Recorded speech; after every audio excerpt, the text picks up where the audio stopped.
We'll be watching them at 10 tomorrow. And then at 5:30 on a stage somewhere, I assume the Dome, your guys playing tomorrow, right? Big Earl. Big Earl. Big Earl's going to come on the show if y'all are cool with that. Well, yeah, tomorrow? Oh, tomorrow during the early show? Yeah. No, Ryan, the only show we're doing tomorrow. Yeah. He's performing tomorrow night at 5:30. I'd always heard that you've got to see Big Earl, and I was like, it's probably a little overrated. Incredible. It's basically a really good musician that does comedy the entire time. All right. And very, very, very politically incorrect. So we'll be at the Dome tonight with John Boy Story and his band from Phoenix City, Alabama, by the way. That's right. And then tomorrow we'll be here after Army-Navy. We'll watch Army-Navy with all the great veterans in the area, and then we'll be watching Big Earl do his set. All that happening tomorrow. The show being brought to you by our friends at Hemp Hill. For everything when it comes to your plumbing, cooling, or heating services in the Birmingham area, rely on the name Birmingham's trusted since 1954. Hemp Hill Services, Adam, Chad, and that team over there, 205-229-2090, 229-2090, or just remember the name Hemp Hill. Rockstar, I forgot you had a headline. What was your headline, man? It's back to the viewing menu. Hakuna Matata, Lions king of NFC North. Oh, you're calling the upset. No, actually, it's not the upset. Your favorite. Rockstar, if you guys win this game, I was just looking at it in the break. You're right there with Washington on the last spot out of the NFC playoffs. In the hunt. You got to win. Been in a long time. No, they're in the hunt, but you have to win this one. I don't think there's a path if you don't win this one. Yeah, but Brown think the Vikings are going to win? I did pick the Vikings. The Brown Bandit went by. I saw, Lance, I don't know how this changes it for you, but I saw the most bet money-wise team in the NFL right now this weekend is the Lions. Ooh, really? Yeah, I think Darren Ravel had that. That really surprised me. I thought people would be all over Minnesota. We talk all the time about college football, and we're about to get rid of divisions in the SEC and in the Big Ten. That's coming sooner rather than later. Do you think ever in the NFL we'll get rid of divisions? No. And just play for the top 8 teams make the playoffs? I do not. Because of scheduling? Well, I do think it's easier to schedule that way because you go to it but now here's part of the division schedule I hate. I was just mentioning to Rockstar, the Commanders are right in front of him. They're playing the Giants in back-to-back games, and I hate it when that happens. Now, that's stupid schedule like there's that. a bye week between them. The Giants are not playing back-to-back games against the Commanders, but the Commanders are playing back-to-back games against the Giants. They just tied one Sunday. They got a bye week, and then they play again next Sunday. Right. And I hate it when that happens. Well, I bring it up because my Buccaneers they're going to eat up somebody's playoff spot if they win the division, right? You projected them what, 7-10, 8-9 when it's all said and done? Oh, probably so. Yeah. And so they're going to eat up somebody's space. I mean, that's just part of it. But it's happened before. Yeah. I mean, at least you get more teams in the playoffs now than when that used to happen. Again, when we go 2024, when we go new playoff, if Purdue, who was down 1 at half to Michigan, if they would have won that game, 4 losses, they get in. Yeah, Purdue's in, and they're eating up a spot from somebody. Kansas State got in. They weren't getting in. They would have, I can't remember whose spot they ate up, but they would have eaten up somebody's spot. So it's going to happen. It's going to happen in college, and it happens in the NFL too. I kind of like having the divisions. Why? Well, just because it gives you, it incentivizes you. The reason the NFL has it is how incentivized with the let's see, who's right behind you in your Panthers, Saints, Falcons. I mean, they're still technically alive. You take a look at, say, Tennessee, Indianapolis can't catch them, but in your division, the Falcons still have life. How are they incentivized to play? They would be incentivized to play crappy now and get a better draft pick. But in theory, they could track down Tampa and get in the playoffs, so they're still going to play to the end. So that's one reason I like having divisions. Rockstar, I have somehow deleted my clock off my phone. Do you have second hands there? We're winding down on the show here. Are we in the music yet? We are. We are 40 seconds out. 40 seconds out from the end Wow. of the show. All right. Final 40 seconds from the Floribama on the Friday. Thanks for everybody who came over here and picked up a T-shirt with us today. We appreciate everyone at the Floribama, all the staff and everybody who hosts us. We'll be here checking a box on our life experiencing, watching the Army-Navy game from the Floribama here tomorrow. Come hang out with us at 11:30 and watch the game at 2 o'clock. Until next time, God bless you and God bless America.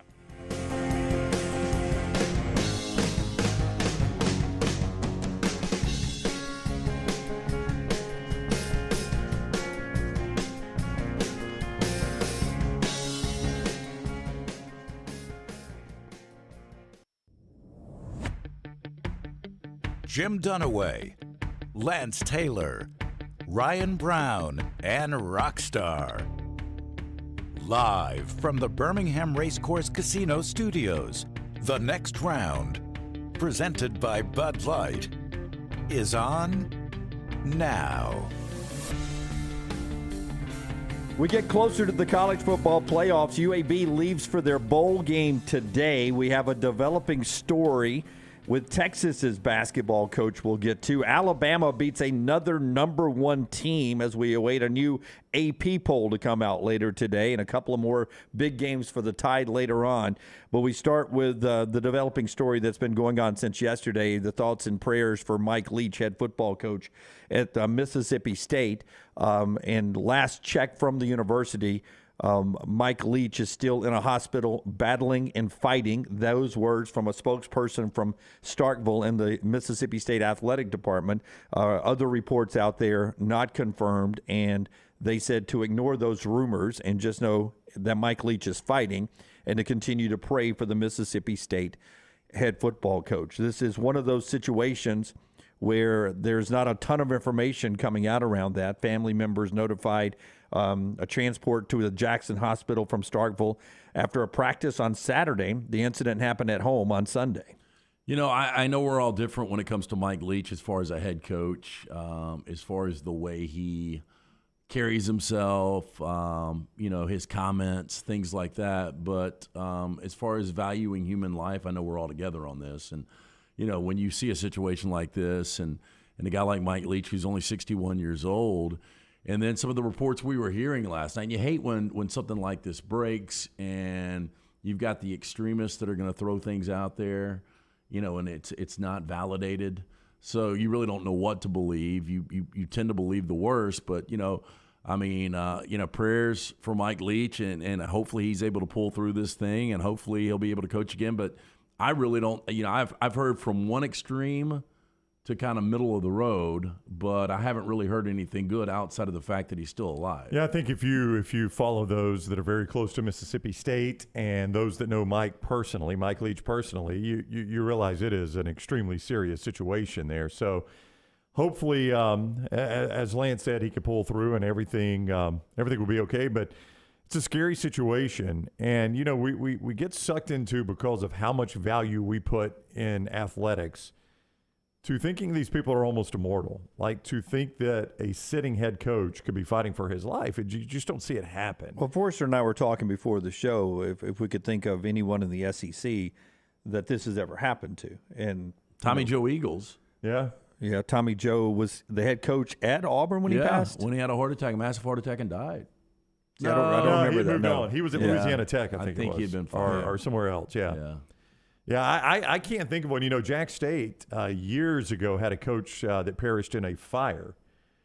But that has been a long, long time ago. It's just, you just don't, we build coaches up because of how much we love the sport of college football, specifically in this area. We build these guys up to be immortal, and you just can't imagine them, being mortal just like us. And I know it sounds stupid, but it's true. It's the way it is.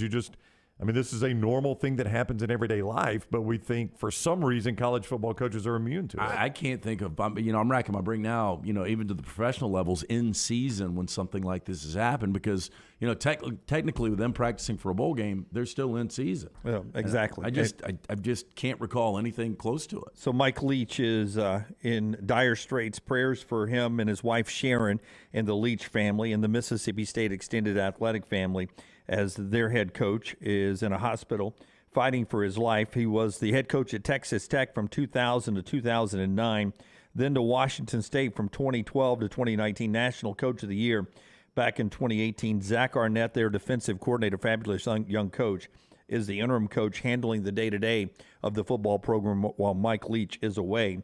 They, of course, are in what used to be the Outback Bowl, the ReliaQuest Bowl now in Tampa, coming up on January the 2nd. So we'll keep you updated if any developing news happens on that front. Elsewhere, we have a developing story that has gone red banner on the bottom of all the ESPNs on our main television screens here. And this involves current Texas head coach Chris Beard.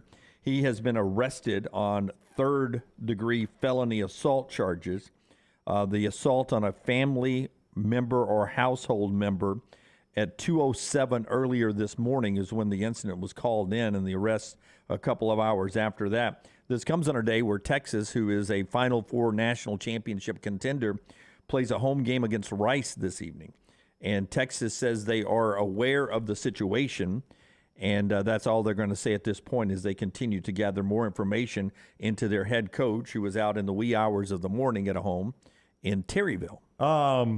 It's going to be a weird day for Texas basketball. At some point around lunch, they're probably going to ascend to the number one spot in the country. I don't know if they will. Yeah, I had UConn sliding up to number one. Yeah. Texas was next in line. That's the only reason I said that. Well, I mean, the only thing is you go back to the Jimmy V Classic this past week. They lost to Illinois. Yeah. So, they had a loss this week. yeah, so they lost. Obviously, Houston lost on Saturday. I know we'll get to that in a little bit. I guess you've still got Virginia and UConn. Yeah, out Virginia's still undefeated. Purdue, don't forget that. Yeah, Purdue's Purdue, undefeated. They were getting first-place votes. UConn was getting no first-place votes. Either way, it's obviously a very good Texas team. And well, they finally got their coach. I know. Rick Barnes did a good job, only got them to one Final Four way back in 2004. But this seems to be a guy that could get them to a Final Four this year. Yep.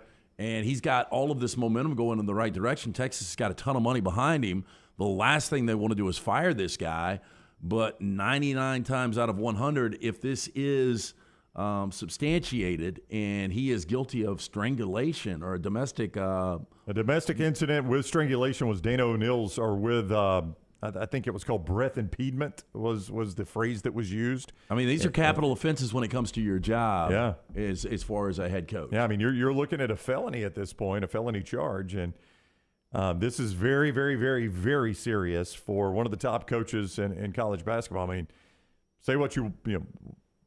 The off-court issue is the biggest thing right now, but this guy can flat coach basketball, man. Texas Tech in the Final Four, and like Lance said, it turned Texas around. So we'll keep those two stories at the forefront as we continue to follow those developing stories this morning. But as we get into everything that happened on the field and on the court this weekend, we'll remind you that the show is brought to you in part today by our friends at Storm Restoration Roofing. Greg from Pell City and the great folks at Storm Restoration Roofing, just a wonderful group here, family-owned for over 20 years. Greg Nelson, wanting to help out our veterans. We just spent a great amount of time with active reservists and veterans of our U.S. military men and women. And Greg wants to give back to them as well with specials right now, including a lot of free services on pipe jack boots, flashing, and gutters. But for everyone to get a free no-cost roof inspection, you call this number 205-542-3531, 205-542-3531 for that free no-cost roof inspection, or just look him up, Greg from Pell City on Facebook. A-plus rated with the Better Business Bureau, the best warranties in the business. Your insurance companies trust them. If you know a veteran, call them up and say you need to contact Greg, or you contact Greg for them, and then he'll go check out their roof. It's 205-542-3531, and it makes a great Christmas gift as well to connect some people with Greg Nelson and Storm Restoration Roofing, Greg from Pell City.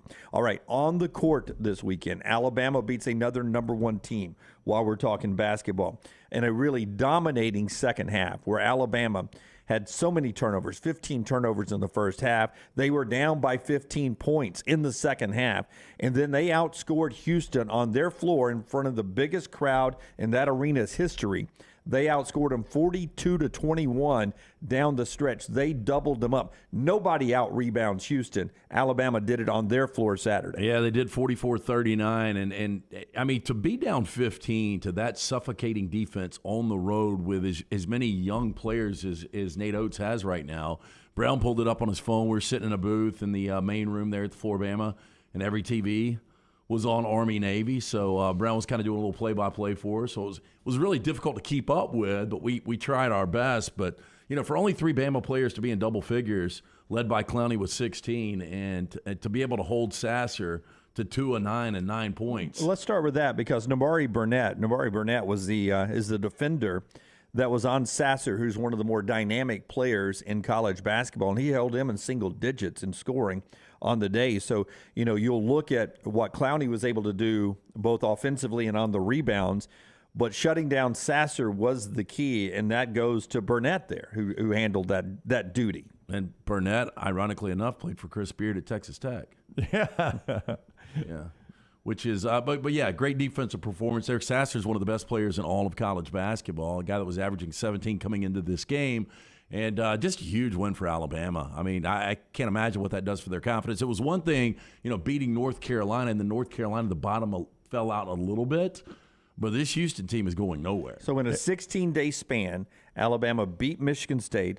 They lost to UConn, who could be number 1, number 2 later today. They beat number 1 North Carolina, and they beat number 1 Houston on the road. They play Memphis, who beat Auburn Tuesday night, and then they play Gonzaga Saturday, Tuscaloosa and Birmingham this week. It's an amazing stretch of basketball here, and if they could skate through 2 more wins this weekend, that may be the biggest clump of quality wins in Alabama basketball history. Yeah, and the Mississippi State, by the way, who was undefeated, won last night at Minnesota. I watched some of that game. After a Jackson State game, they didn't get in conference with Mississippi State, who's nationally ranked. Yeah, so, I mean, this stretch coming up for Alabama is tough. Now, if I had told you guys on Friday's show, before this game was played, that Alabama was going to shoot 7 of 23 from beyond the arc on the road, I'm just going to give you these 2 stats. Alabama 7 of 23 from beyond the arc, and Brandon Miller is not going to make a field goal. That's right. You would have told me what? What was the score? Well, I think, they were down 15 at one point. I would have said they lose by double digits. Yeah, about a 15 to 20-point loss, but that's the secret to this team. I mean, there's another game. Brandon Miller didn't play well in that stretch. I think it was the North Carolina game. Where it goes quadruple overtimes, but so many other parts of this team, your A player isn't playing his best game, and they can still win games. That shows you a lot of depth. Well, and that's the thing. Yeah, that's the thing I was going to say. You don't think you would need to add a qualifier after you just beat number 1 on the road? You don't think you'd have to add a qualifier to how good this team is, but let me add a qualifier. Maybe the best freshman in America, Brandon Miller, maybe. I don't know. We'll see. Yeah. Maybe the best freshman in America, and Brandon Miller didn't make a field goal, and you only shot 7 of 23 from the arc and still won. I mean, that shows you how good this team is. And you missed 12 free throws. That's and right. you turned it over 15 times. So, yeah, there's a lot of things. 15 turnovers against Houston is not awful the way they play defense. No. Yeah. But this is something you can definitely build off of. I wonder, down the stretch who the closer for this team will be offensively. Can you do it by committee, or do you feel like you have to have one? I think it's nice to have one. You can do it by committee, I guess. But you get in a lot of these tight games, you do need that one closer. Yeah, I don't. Where do you think Alabama falls in this poll today? Definitely in the top 5. Yeah, I would imagine in the top 5, especially if as high as 3. If UConn moves to number 1, like you guys suggested they might, I mean, if your only loss is to number 1 UConn, that's it. I mean, I don't know how you're not in the top 5 after the wins you've had. Now, North Carolina and Michigan State haven't done what Alabama would like to see them do, obviously, since Alabama, especially North Carolina. Well, now you've got to put Alabama in front of Houston, so your right. previous number 1 has got to fall behind Bama. You would have to think. You never trust voters in these situations. I think Texas, with a loss, will fall behind Bama. Yep. UConn and Purdue and Virginia are still all undefeated. I think number 4. Yeah. I could care less about basketball polls. You know what I mean? Yeah. You bring it up every week. Brown is the top 25 out. Yeah, Brown, you got that top 25 out, Brown. It doesn't matter, though, in the big scheme of things. We do put it out there because, it's one developing news that happens during our story every Monday. But the importance of that compared to, say, football is 0. And, I like it better when you give me a KenPom rating than I do an AP basketball poll rating. It's good to be number 1. But the thing that always concerns me is don't be playing your best basketball in December or January or February. You want to be playing it late. It's so different than football where every aspect of the season is judged. That's not really the case. Now, Alabama is so good now with their quality wins now that they could limp through the SEC and with a 500 record and still be in the tournament. So making the dance is not a question anymore for this team. They are in the dance. Yeah. Now, what do you do, and how high can your seed be? How easy can the path be? That's what the rest of the season's about. I agree with you. December, January basketball. I mean, it matters in regards to building chemistry. Striving to get that really good seed. But I go back when we were on site in Indianapolis at Fanfare last year. And I remember us talking about Auburn was probably the best team in college basketball at that moment. It was early January, and they end up, obviously, getting a decent seed in the NCAA tournament, but getting run off the court by a hot Miami team. So you never know who's going to get hot in March. That's when you want to get hot. But this team has a ton of potential. Okay, see, while Brandy tells us about my bookie, see if we have a line yet for the Memphis game tomorrow night in Tuscaloosa. And if not, I want you to give me sort of a guess on what the line will be, because they're a hot team. They're 8-2 now. I think they've won 6 in a row, and they just beat Auburn in Atlanta this weekend. That same Memphis team in Tuscaloosa tomorrow night. Tell us about our friends at MyBookie. MyBookie.ag is where you can bet on the NFL. You can bet on the college bowls. You can bet on college basketball. You can win big prizes in weekly blackjack tournaments. And we're going to give you a great deal with promo code Next Round. Keep listening. Promo code Next Round. Going to tell you about the next great sign-up deal that MyBookie.ag is going to give you. So go ahead and bookmark MyBookie.ag. Got promo code Next Round ready to go and experience sports in a whole new light. Make this season a winning one with MyBookie.ag. Bet anything, anytime, anywhere. MyBookie.ag. MyBookie.ag. I don't think you're going to be a Ken Palm guy. Who, me? Yeah. No, I'm a big Ken Palm guy. That's Well, the only one I care about. Okay, Alabama's 10th in the Ken Palm. That's a great rating at number 10. So they're top 10. Seth in the Vulcan Tire and Automotive chat room, Mississippi State 9-0. He says the best defense in the country. We'll get that game coming up 22 in the Ken Palm. right before January 1st as we start an early SEC schedule here. You're not a State fan, though, At the end of December. Mississippi State? Yeah. I did not think they would be this good this year, first off. It's a 5-team SEC race for me. Mississippi State, maybe even a little LSU could slip up there. I know Forrester wasn't happy with Auburn's performance on Saturday in Atlanta. What do you think the line is? Memphis, Alabama tomorrow night in Tuscaloosa. Alabama 8. Alabama by 8. Yeah, It's a big number. I mean, there's no way to find a number right now. There's so many. I mean, again, it goes day to day. There might be somebody that might be able to find it on a random book out there, but I have no idea. But I'm guessing 8. Yeah, so you would put it at 7.5, 8 in that neighborhood tomorrow night in Coleman Coliseum. One more note before we get to best and worst of the weekend in the next segment. That involves the Hugh Freeze coaching staff. They've hired their offensive and defensive coordinators now. Auburn hires Philip Montgomery, who was a longtime OC back in Baylor and Houston days. Has Art Briles' roots. In fact, he was with Art Briles at Baylor as the OC in 2011 through 2014. Before that went sideways for Art Briles. He was fired as the Tulsa head coach, where he was for 8 years, and he leaves Tulsa after that firing now to become the offensive coordinator at Auburn. Again, he deep Art Briles' roots, that style of football that sort of coincides with the way Hugh Freeze plays football. And then they get Ron Roberts, the defensive coordinator, who has some long ties to Dave Aranda, also through that Baylor program. And those are the offensive and defensive coordinators for the Tigers, announced last night. Our buddy Justin Hokanson of On3 Sports Auburn Live confirming that for us. Interesting hires. I did not see either one of these coming. I'll start with Philip Montgomery. I know much more about him. It's not to say I know a lot, but I know much more. And here's what I do know. Back in 2016, he had that offense humming at Tulsa. They averaged 42.5 points a game, really, really good, one of the top scoring offenses in the nation. And since that time, they haven't averaged more than 30 a game. So I'm not sure what broke in Tulsa offensively, but they just never could consistently be that good again. And it's what led to him getting fired in November. Ultimately for both these guys, you're hiring guys that just got fired. Doesn't mean they're bad coaches, but I think a lot of people, you get more excited, I think, when you go steal a guy from a staff. Like I got, an up-and-coming guy. Like if you got Garrett Riley. Garrett Riley or somebody like that. Ooh, I've stolen him from TCU, up-and-coming guy. No, I agree. I mean, to me, both underwhelming hires. Yeah, I would agree. But if you look at the Montgomery resume, he coached Robert Griffin III to a Heisman Trophy.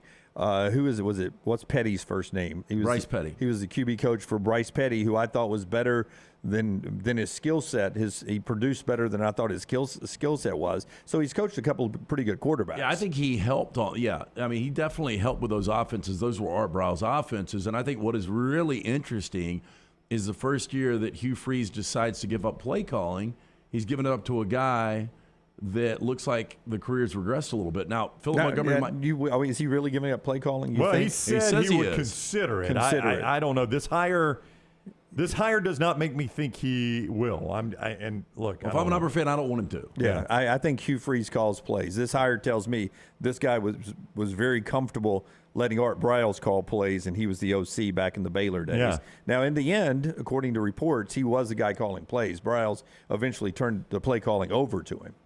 So maybe maybe Hugh does turn the play calling over. I want to hear that from Hugh, though. Well, maybe so. I mean, both of these guys got a ton of experience, and back to Ron Roberts. I mean, that defense last year for Baylor was lights out. Yeah, this year it had slipped, and that's what got him fired. He'd been with Aranda a long time, and Aranda unloaded him. But you're right, it won them the Big 12 championship not this past season, but the season before.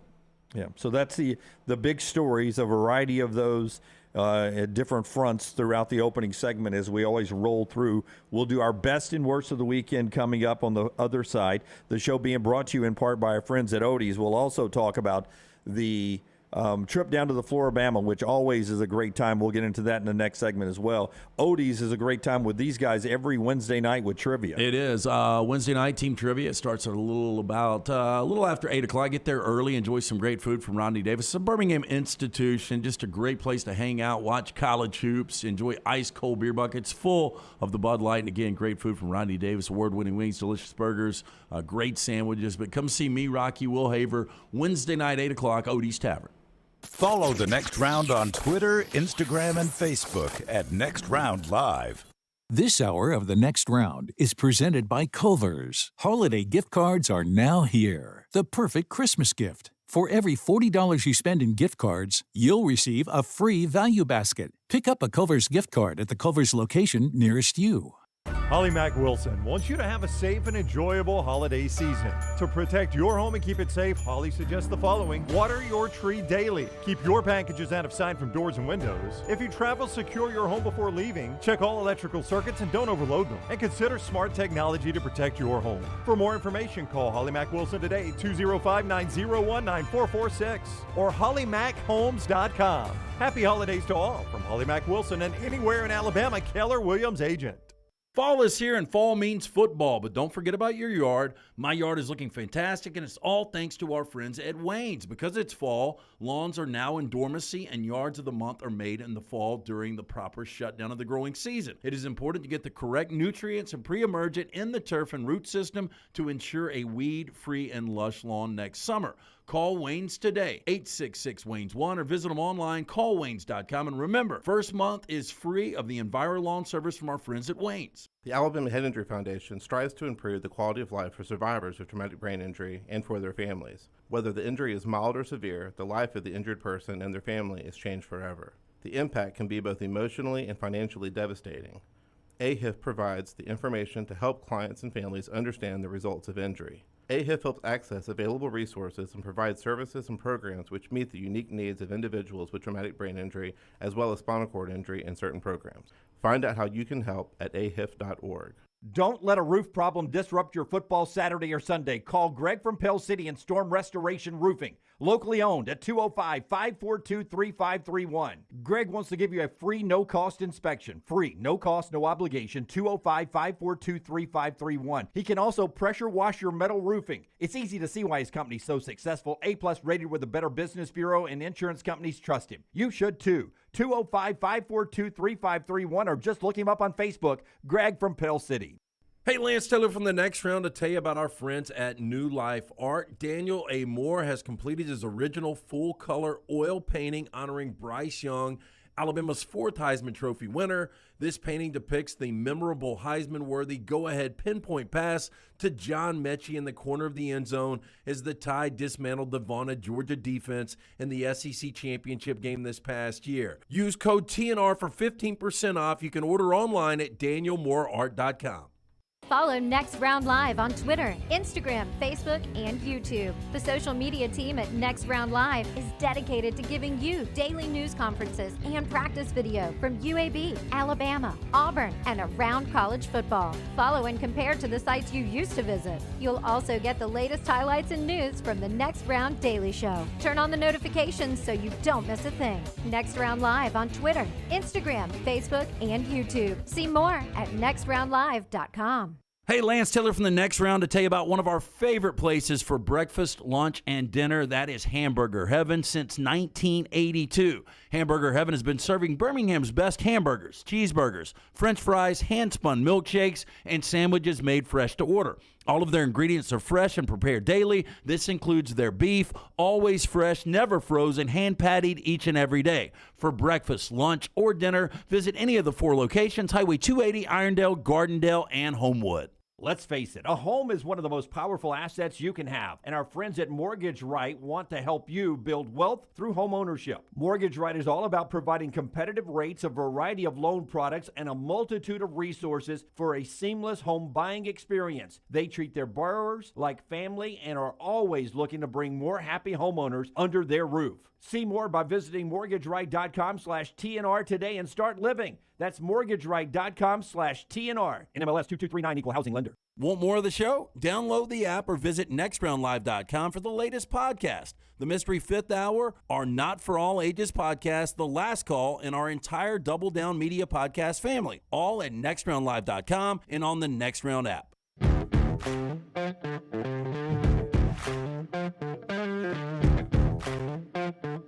You always know you're doing a great job at something when your competition wants you out. El Tigre wants to know, when does Texas interview Nate Oates for that upcoming head coaching opening there in Austin, Texas? If you're following developing news today, I don't think he'll lose his job, Chris Beard, but we will see what happens down the stretch with his third-degree felony charge arrest a little bit later on today. But one Auburn fan wanting Nate Oates out of Tuscaloosa after another win over a number 1 team. That'll get us to our best and worst of the weekend after Brownie jumps in here. Well, I do want to say that, look, Alabama basketball's in a good trajectory right now. You could see them having a really, really good year.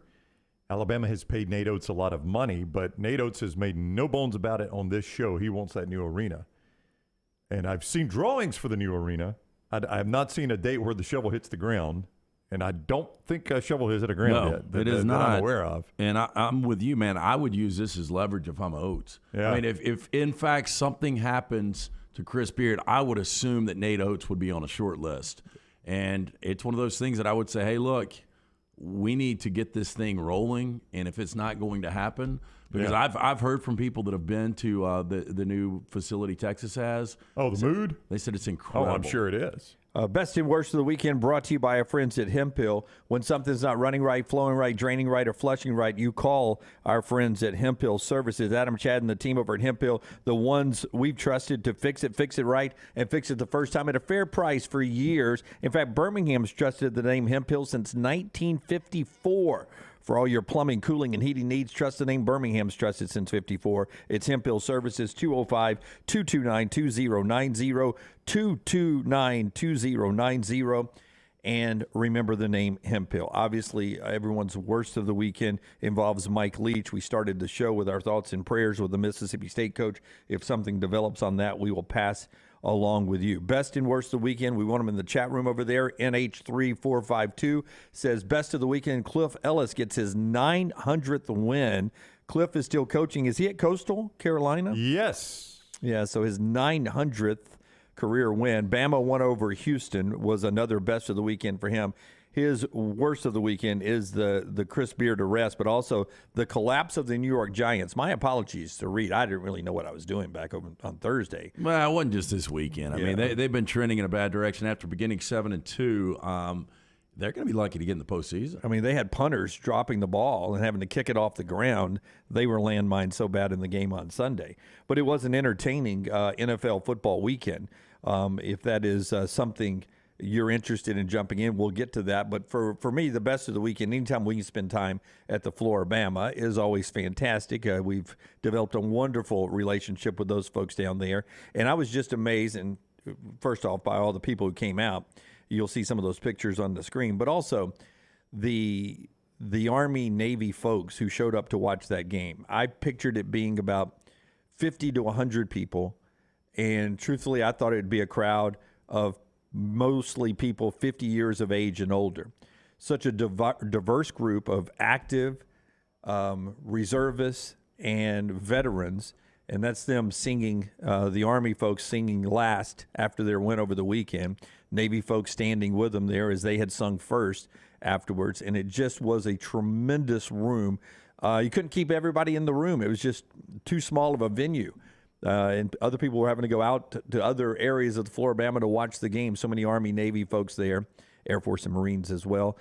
Just a wonderful setting this weekend. That by far my best. Yeah, me too.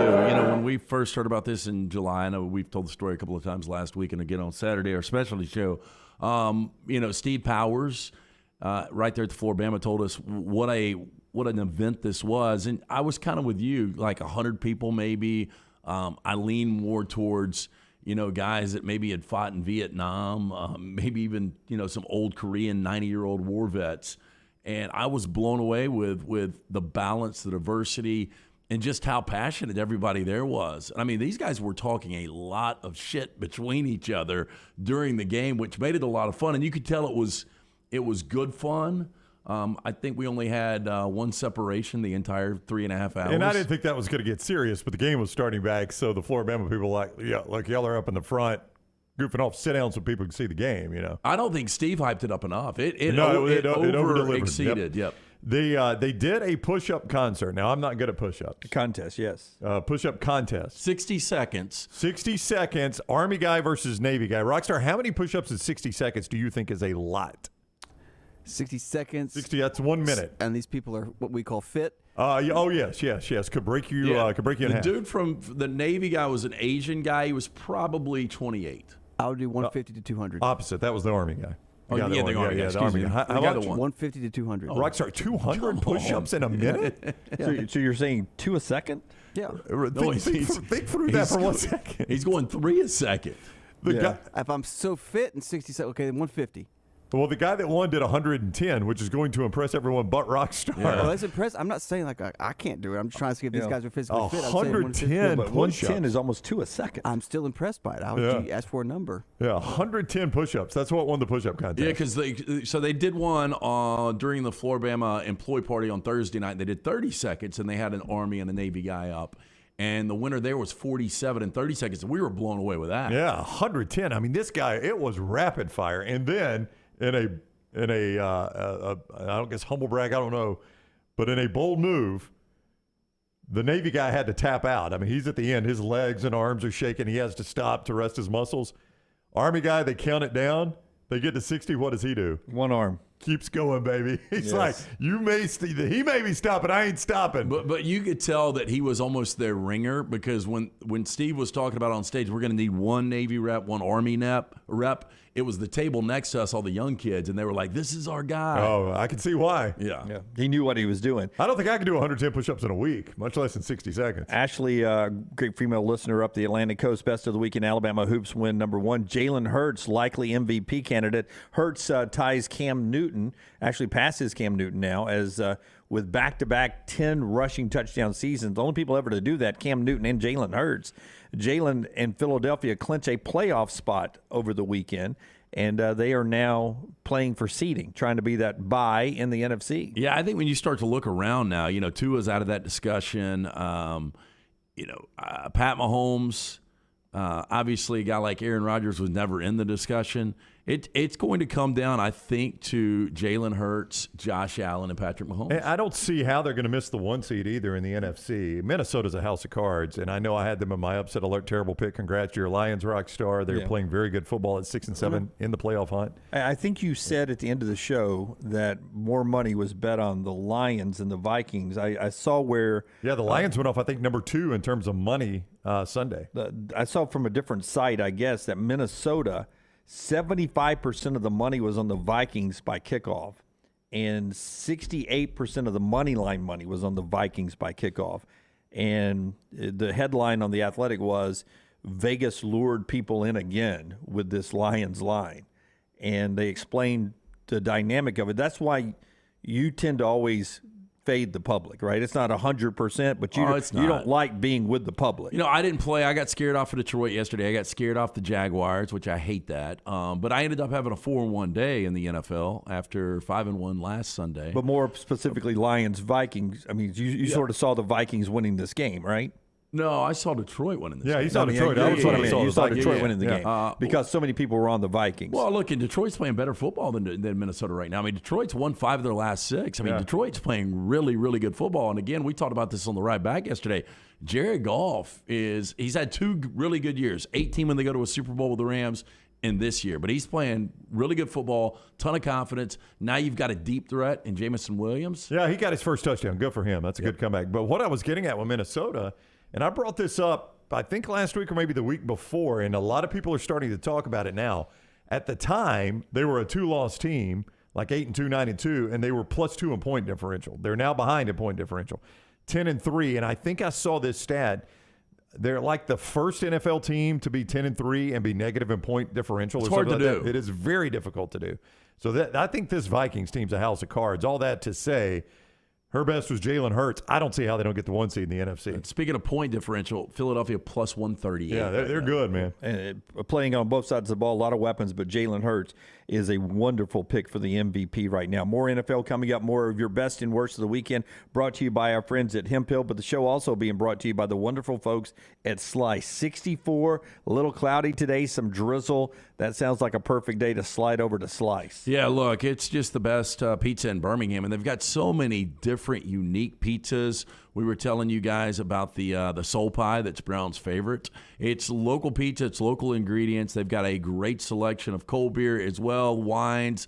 They've also got other dishes, but if you want to be a hero, you can get that $75 family takeout tonight, which includes the pan of salad, the wings, 2 pizzas, your choice. It was started by the brothers Jeff, Jason, and Chris, the Bajaya brothers. Absolutely love those guys. But again, jump into one of those locations, the original in Lakeview, the one right down the road here in Vestavia, one in Montevallo, and soon to be in Crestline. It is Slice Pizza and Brew. Best and worst of the weekend, Rougham 15, his trip to Fargo outside of the actual Sanford game. Yeah, Sanford got behind the 8-ball early against powerhouse North Dakota State. It ends up being a 27-9 North Dakota State elimination of Sanford football. What a special year.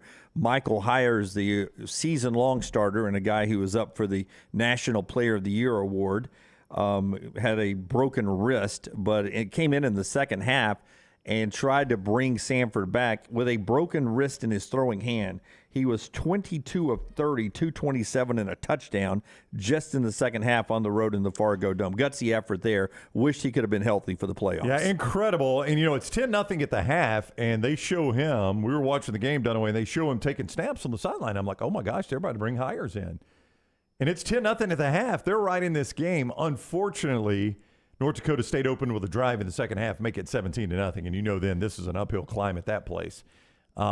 But, I mean, that was setting up to be a storybook finish. They're in the game. He comes in, takes them to the win. That would have been an incredible story. But unfortunately, it didn't pan out that way, but gutsy performance by him. Rougham 15's worst of the weekend is the collapse of the Dolphins. My Buccaneers look really bad. You continue to take shots that they're going to win a division, but That's a terrible division. Other people have done that with bad divisions. Your Dolphins, though, yesterday with Tua, he just when everybody starts writing he's over the hump. He has a game like he had yesterday. 145 passing, 10 of 28. He completed right at 35% of his passes. And you watch the highlights, and some of them are really well covered by the Chargers, but some he just was overthrowing. He's healthy, though, right now? He's had an ankle issue, but he was running last night, so I don't think it's the ankle. I don't know what's going on. It was different than last week. Last week, it wasn't really San Francisco's defense. Miami had guys open, and Tua was just missing them. Last night, the Chargers just had a really good defensive plan. The guys were covered. He didn't have open receivers to throw to very often. When he did, he was able to at least hit Tyreek Hill for a lone touchdown. But Miami's slumping a little bit right now. Can I ask you guys both about this? Because every time those two are going to meet their whole careers. That's the point I was getting to. Yeah. So the stupid overreaction today is, Justin Herbert was the better draft pick. Just because they played on the same field, that's just the dumbest thing I've ever seen. And if you don't know the story, Tua Tagovailoa was picked ahead of Justin Herbert, and they were facing each other last night. Yeah, Go ahead. So it's dumb. Why do you make a judgment based on one game on the same field? That's stupid. At least is that their first meeting, or is there a history as Tua? No, I think that's their first. That's meeting. Their first meeting. So okay. that's what the get-ups and people of the world want to do today, because it's easy TV or easy radio or whatever, just because they're on the same field at the same time. I'm not saying you make a judgment on that, but can you? No, one game doesn't matter. The one game, to make a judgment based on that one game is stupid. Tua has had a much better year than Justin Herbert. That's not my question, though. Is that do you think Tua going into that game pressed a little bit I don't because know. of that. A lot of because people that. think he pressed last week because that San Francisco game was billed as such a big game for Miami. San Francisco viewed as one of the best teams in the NFC. And they are. For Miami, this was a chance to continue to keep pressure on the Buffalo Bills, with the Bills coming up in a couple of weeks. And then last night, hey, if you win this game, you go play Buffalo next Sunday and you could take the division lead. Maybe Tua is pressing. I don't know. That's a question for Mike McDaniel and Tua. But my point is to try to make some sort of rash judgment, as a lot of people have done based on one game, is stupid. Tua's had a better year than Justin Herbert. Justin Herbert's also been hurt, and he's been down receivers and offensive linemen and things like that. I mean, there are just so many factors that go into it. So it's a lazy narrative for people to say, oh, last night proved that the Chargers, got the better quarterback, or the Dolphins have the worst quarterback. Well, it might be, but I think most people, if you could have one of those two quarterbacks, you're going to take Herbert. Yeah, Tripp says Dolphins drafted the wrong guy. It's that simple. See, there you go. If you put Herbert on the Dolphins, that offense would be lethal. That arm, those track stars, playoff team for a decade. That offense has been lethal for 2 months now. I mean, it's a stupid argument to base that on one game. Yeah, a common thread with the 49ers and the Chargers is they both have a Bosa. They both have a Bosa, and they're both the most banged-up team in the NFC is always the 49ers. The most banged-up team in the AFC is the Chargers. Sometimes it's because of the Bosas. I mean, the Chargers got it done last night without Derwin James, and the Chargers' defense has really been bad this year. I will tell you, the Bosas speed up the game so much for quarterbacks. They do. Watching my horrible offensive line yesterday try to block Bosa and whoever the other good guy is on the other side of the line, if you try to push everything towards the Bosa, that other guy eats up Tom Brady. Those Bosas are amazing at pass rushing when they're healthy. They'll speed up a game on you really quick. Are you a little nervous going down the stretch? I mean, Miami's offense is not playing well. Well, just because of the schedule, too. I mean, you guys are at Buffalo. You've got the Pack. You've got to go to New England, and then you close with the Jets. No. It's a tough schedule to finish. And, the AFC is the tougher of the two conferences. Yeah, I mean, I'm nervous. I'd love to see our offense back the way it was a month ago. Much more of the best and worst of the weekend, whatever you guys want to talk about in the Vulcan Tire and Automotive chat room, or you can call 205-734-0923, 734-0923. But again, thank you so much to the folks at the Floribama. It was a great weekend for us. That is our best of the weekend. We'll get more of that coming up. The show being brought to you in part by our friends at Alabama Power. And Jim, Alabama Power wants to remind everyone that some of the popular ways you use to pay online, you can pay your power bill with it too at Alabama Power. Things like Amazon Pay, Apple Pay, Google Pay, PayPal, and Venmo. It is easy, it is secure, it is reliable. All you need is an online account. AlabamaPower.com/myaccount gets you started today. Take the next round anywhere you go with official Next Round gear. Buy yours today at nextround.store. Hey, Lance Taylor from the Next Round to tell you about one of our favorite places for breakfast, lunch, and dinner. That is Hamburger Heaven since 1982. Hamburger Heaven has been serving Birmingham's best hamburgers, cheeseburgers, French fries, hand-spun milkshakes, and sandwiches made fresh to order. All of their ingredients are fresh and prepared daily. This includes their beef, always fresh, never frozen, hand-pattied each and every day. For breakfast, lunch, or dinner, visit any of the 4 locations, Highway 280, Irondale, Gardendale, and Homewood.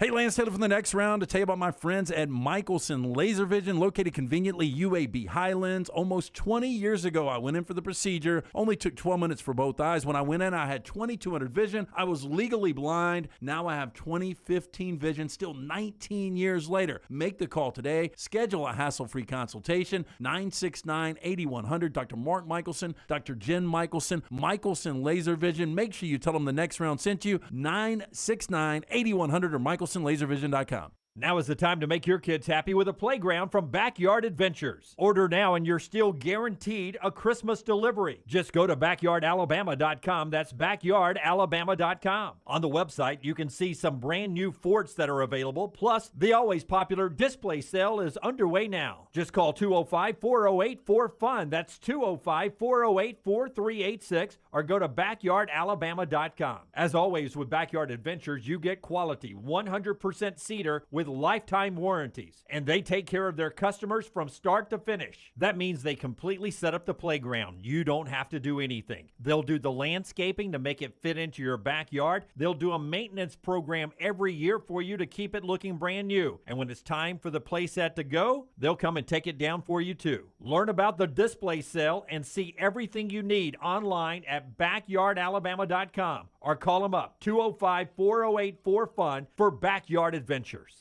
If you're looking for a fun golf atmosphere that is laid back with a peaceful environment, the Meadows Golf Course in Harpersville, right off of Highway 280, is perfect for you.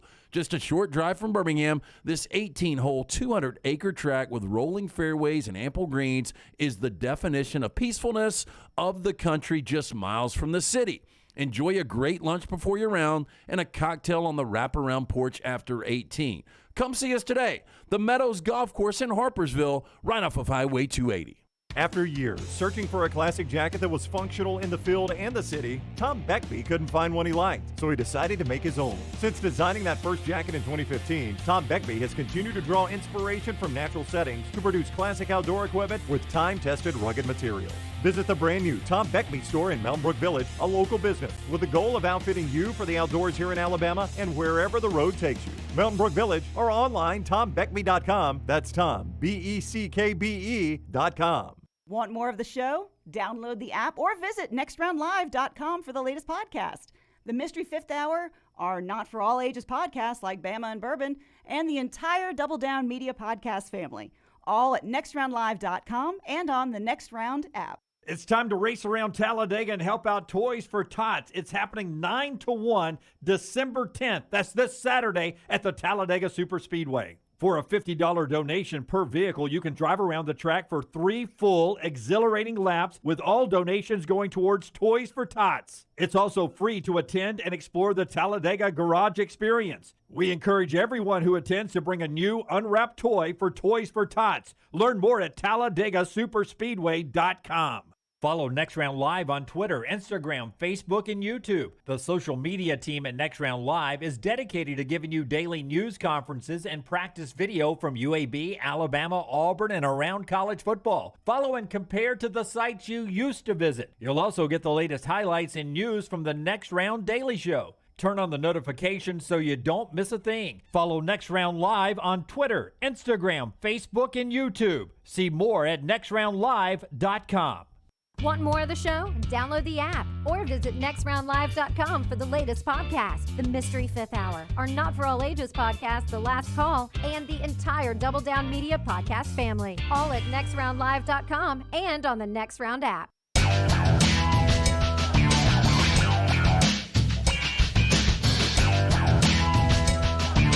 Back to the best and worst of the weekend and back to the NFL later in the show. We'll talk to Jay Bilas coming up at the top of the hour. He's scheduled to be with us. So we'll talk to Bilas, who was on the call of Alabama beating number 1 Houston. Listen, I agree with Milkman here. Not that we're pathetic, but he says we are.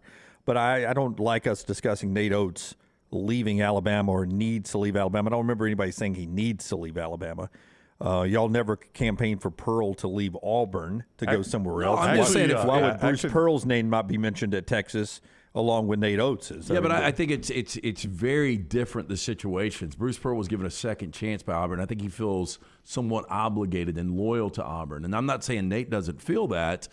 I'm just saying if I was Chris Del Conte and for whatever reason Chris Beard, this thing goes the wrong direction and he's out, how is Nate Oates not on everyone's short list? Yeah, absolutely, and he will be. But you can understand Alabama fans who, in the middle of what could be a very special basketball season, to have a discussion about the coach leaving, and it's December, what is it, 12th? Yeah, that seems to be a little premature. Well, number one, we were asked about it. We didn't bring it up. And number two, Lance literally once said, if UCLA offers Bruce Pearl the head coaching job, he is gone regardless of any loyalty he has. So Milkman's premise is exactly incorrect. Best and worst of the weekend continues in the second. Part of the show being brought to you by Cowan Equipment, the Cowan Equipment. Folks who are always there to deliver our poll question, they deliver great equipment to you as well. Absolutely, Dunaway. Our friends at Cowan, if you're having a hard time finding that new plastic on the seat piece of heavy equipment, check out Cowan Equipment's rental fleet hit list for a wide range of well-maintained equipment from their rental fleet for sale now. You can visit cowan.com/featured used equipment or call 800-239-COWAN for more information. All right, Rockstar, it's good to see you in person again. Thanks for all you guys did on Friday to make the show so smooth down there. We appreciate you guys so much. And back on the back row, go ahead. It's good stuff. Yeah, and on the back row, is that Lunsford who's back with us now? It's John Lunsford. John Lunsford, who was down a week, it seems like, gone forever, is back with us today. Buddy, how you feeling? Still stuffy and sick, but I'm all right. You do some word problems? Yeah. He's actually part of the best of the weekend for some people because Lunsford's hard work has gotten the badges back on YouTube. We won't go into the story of why they disappeared, but Lunsford, a lot of people want to thank you for getting their badges back on YouTube. You're welcome. That's what I was doing all week. So I was sick on Saturday too. Did you drink too much vodka as well? Is that had why you nothing were to out? do with vodka. Okay. Had to do with the old COVID. The vid. Yeah, I was down and out on Saturday, so I apologize to anybody who I tried to talk to on Saturday. My conversations were shorter than usual because I did not want to throw up in front of you. I never did. Our friend Steve said that you're much more fun when you go that direction. Yeah, Rockstar, true quote. We are, I don't know how intoxicated I am, but I am a lot. We are staying within walking distance of where we were partying, so across the street. Partying. It was a rager, let me tell you. At one point, Steve said to me, I really didn't know you were the fun one, or I didn't know you were fun at all. You seem like the serious one all the time. And I'd met him, 6 or 7 days now at this point. It was our probably. 6th or 7th time around. He finally said, I didn't know you were fun at all. So then you took it up a notch, I'm sure. No. That was that was about the last thing I remember on Friday night. Yeah. Wow. Yeah, it was a rough day for me. Rough day. Saturday was the roughest day. Again, people let their hair down to the floor, Bam. I don't know if you knew tell. that. Yeah. That was the great thing. It was live on the air on Saturday in our Army-Navy show. When I got up and I thought I was going to throw up, LT said to the crowd, I think it was the LT, nobody has to worry about holding his hair in the That's bathroom. true. That was a great line. That's true. One of the girls asked, "What's wrong with him?" And I was like, "His vagina is hurting." Yes. Where do you start? More best and worst of the weekend. Kevin writes in and says his best of the weekend is D'Amico Ryans. That guy continues to make money. And every time they show him on the sideline, they talk about him being a head coach sooner rather than later. Yeah, and I think most people, when you look at San Francisco, and, San Francisco, what they were able to do yesterday, against a pretty good Tampa defense with Brock Purdy making that first start. He's the first guy or the second quarterback along with Don Strock since 1950 to have 2 passing touchdowns and a rushing touchdown in the first half of his first career NFL start. Now you look at the San Francisco team, they've won 6 consecutive games. In that 6-game roll, they haven't given up more than 17 points in any of those. Defense is playing lights out. You look at the schedule coming up, they should be favored in the remaining 4 games, even with Brock Purdy at quarterback. Deebo Samuel, that's going to be a big key, though. Which, I mean, that looked like a bad injury, obviously. But sprained ankle, high ankle sprain is the early report, which is a lot better than it looked like it was going to be. Which job would you want if you're D'Amico Ryans? Anyone but the Texans. Well, I mean, that's going to be open. Denver may be open, but, boy, that's a bad situation. I want Denver. The Raiders probably are going to be open. I don't know if I want that one. Colts obviously are open. I don't think I want that one. Anyone but the Texans. Would you want the Bears if it came open? Maybe. Yeah. Because of Justin Fields, I don't know if it'll come open or not. I would take the Broncos. You got talent. You got talent there. No, you got an old, washed-up quarterback that you're but if married you can do something with the quarterback situation, well, I know you you're can't. You just paid him $250 million. You're locked in. I think the Colts still got a good roster. They just, they're in a quarterback situation. They'll too. be drafting quarterback sooner rather than later. Anyone but the Texans. Yeah, you don't want the Texans job. That's I would for sure. take anyone but the Texans. The Cardinals might open up. Yeah, I don't know about that one. I thought about that one. Right there in division. Yeah, Cardinals might open up, and sooner or later, Pete Carroll is going to retire.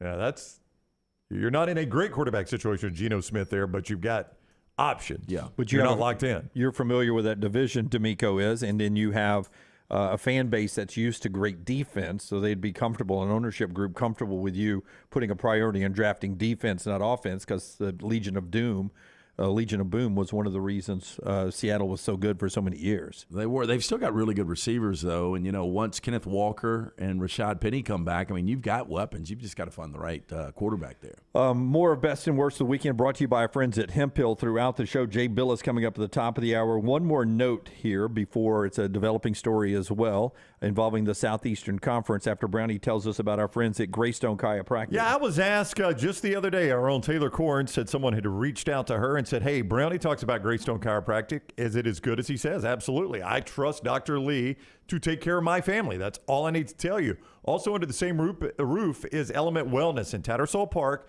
just off 119 and 280. Guys, listen, you want an easy Christmas gift that is unique? Element Wellness has got it for you right now.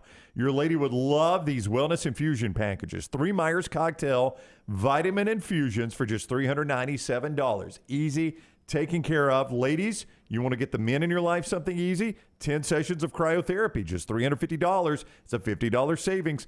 You can find out more at elementwellness.me. That is elementwellness.me. Yeah, Ball Fan 205, great point here. You got all those Broncos picks in Seattle, so you could get a good quarterback situation in some other parts really quick there. Yeah. It's a great point by him. We love you over in the Vulcan Tire and Automotive chat room. The one other thing I wanted to bring up, Brett McMurphy, right before the show, reporting today that within the next month, maybe by before, sometime in December, if not in January, we could have finalization on Oklahoma and Texas joining the SEC for the 2024 football season. So just one more year without Oklahoma and Texas. That sort of coincides with the change in the college football playoff going to 12 teams, which we had always been told was something that both the Big Ten and the SEC wanted before they expanded with USC, UCLA, and Oklahoma and Texas. That's now in line to start 2024. So there is now an urgency to go ahead and get Oklahoma and Texas to the SEC in 2024. There are still those hurdles and all that to jump through with the Big 12, but the atmosphere, the environment, and the climate for the change is now there. Who knows what deals are being made behind the scenes, but Brett McMurphy, who's really good at this stuff, reporting that could happen by next month, and that is something that would fast forward that change there. Jay Bilas coming up on the other side. Our friends at the Floribama are bringing you this part of the show today. Floribama, we were there this weekend. Tell them about some other great events, LT. Well, I mean, there's things coming up left and right. Again, we had the Santa Drop this past weekend, but they'll have their potluck Christmas dinner. They said New Year's Eve is always a blast there. Look, the Floribama, the annual events, from what we saw this past weekend with Army-Navy, again, chili cook-offs, concerts, fishing rodeos, marathons, and much more. It's the most famous beach bar in the country, the Floribama Lounge. Get down there, enjoy the live music, enjoy the incredible food, the scenery. It's all going on at the Floribama. For more information, floribama.com. Call the next round now at 205-734-0923. Hey, if you're looking for Birmingham's best pizza, you need to stop in and see our friends at Slice Pizza and Brew. It's as local as you can get, from the ingredients that go into every pizza to the beer on tap. For a great lunch or dinner, go see our friends today, Vestavia or Lakeview at Slice. Unexpected expenses are every homeowner's nightmare. The longer you wait, the more the expense. That's why if you have water, fire, or mold damage to your home or business, you should call DryTech immediately. The quicker you call, the more you save. DryTech's professionals are accustomed to dealing with these situations and can guide you toward the quickest and most efficient solution to your problem. DryTech also offers 24/7 emergency services, so let DryTech prevent a minor problem from becoming a major one. Call DryTech 205-637-0143 or go online to mydrytech.com. Dear past, present, and future football watchers, you know why we're here. The football season is back! Woo! And since that's too amazing to miss a single second's worth, Pepsi is officially giving you permission to always put football first. Like, maybe those in-laws are back in town. Well, better hope they're football fans, because your Sunday is completely booked. Long story short, crack open a Pepsi and don't let anything get between you and your football watching. With love, Pepsi, made for football watching. That's what I like. This hour of The Next Round is presented by Culver's. Holiday gift cards are now here. The perfect Christmas gift. For every $40 you spend in gift cards, you'll receive a free value basket. Pick up a Culver's gift card at the Culver's location nearest you. Looking for the perfect gift for everyone on your Christmas list? This is Wes McClooney, owner of the New Balance Birmingham store, and I invite you to do your Christmas shopping at the New Balance Birmingham store. Everyone needs new shoes this time of year, and they'll want stylish shoes that fit perfectly. At New Balance Birmingham, you'll find the largest selection and inventory for a specialty shoe store. We have every size from extra wide to extra narrow.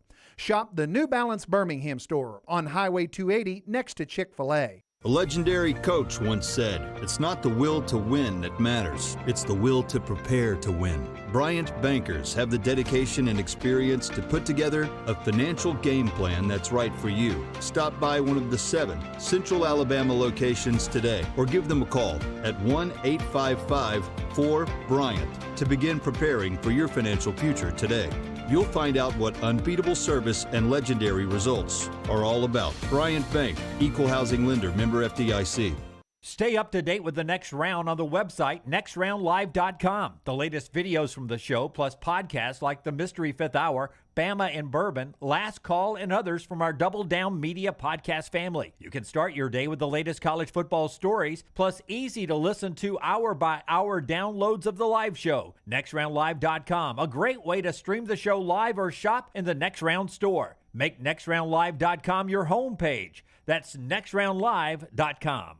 ERA King has the new Guaranteed Move program, which lets you compare instant offers with open market offers so you can choose how and when to sell your home. You can close with a quick cash offer, no showings, and no open houses, or you can explore multiple offers through a traditional listing. Available only through ERA King. Guaranteed Move puts you in control. Visit movewithking.com or text MOVE to 35620. To learn more, that's MOVE, M-O-V-E, to 35620. Start your day online with our website, nextroundlive.com. The latest videos, podcasts, and college football stories. It's also a great way to stream the show or shop in the Next Round store. Stay connected by visiting nextroundlive.com. The NFL playoffs are just around the corner and every game matters. Join us on the Next Round and Pepsi every Thursday as we preview the upcoming big games in the NFL weekend. Pepsi and the NFL, a perfect match for your weekend. Start your day online with our website, nextroundlive.com. The latest videos, podcasts, and college football stories. It's also a great way to stream the show or shop in the Next Round store. Stay connected by visiting nextroundlive.com. That's nextroundlive.com. For more than 40 years, Jack's Western and Outdoor Wear has been providing you and your family the best in Western wear. From boots to apparel, this family-owned business has it all. Jack's carries such name brands as Dan Post, Justin, Twisted X, and now has the only area shop within a shop in the state of Alabama. Visit Jack's Western Wear, open Monday through Saturday. Just look for the big red building off I-65, exit 304 in Coleman. And follow Jack's Western Wear on Facebook and Twitter. Merry Christmas, y'all, from Jack's Western Wear. Jim Dunaway, Lance Taylor, Ryan Brown, and Rockstar. Live from the Birmingham Racecourse Casino Studios, the Next Round, presented by Bud Light, is on now. Again, we'll keep you updated on Mike Leach, SEC coach from Mississippi State. Our thoughts and prayers to him and his wife Sharon as he continues that health scare over in the state of Mississippi. That and other stories out there. On the court, Alabama basketball with a huge win over the weekend. The new AP poll comes out in 1 hour. And Jay Bilas is with us. He was on the call for that game Saturday. He's on the JohnstonRVCenter.com hotline now. Hello, Jay. How are you today? Great. How you guys doing? Doing awesome. Thanks a lot. As Jim mentioned, the poll will come out, and polls are what they are. It doesn't really matter in the long run. Do you view Alabama as a top 5 team after seeing them in person? Yeah, they're right there. But I mean, it's hard to tell right now, who's got the staying power to stay there. But given that they've beaten two number one ranked teams, I don't see how you could deny Alabama this week top 5. That'd be kind of hard to believe. Yeah, and how impressive was that win, being down 15 to a defense like Houston on the road with all of those young guys coming together and finding a way to win that game? Yeah, it was really impressive. To just go to Houston and play that game was impressive. Let alone go there, win it, and make that kind of comeback. And there was certainly a lot to overcome because Houston, that was an incredibly physical game, and Houston is difficult to play against, and they're difficult to play against certainly on the road. But I was really impressed by Alabama. What do you think about Nate Oates' style? Like last year, he continued to want to run it a little bit, but the defense didn't seem to be as good as it was 2 years ago and as good as it is so far this year. How do you watch a lot of basketball? How do you like the style of play Nate tries to run in Tuscaloosa? I think Nate runs a great style. It's fantastic, and they get up and down the floor.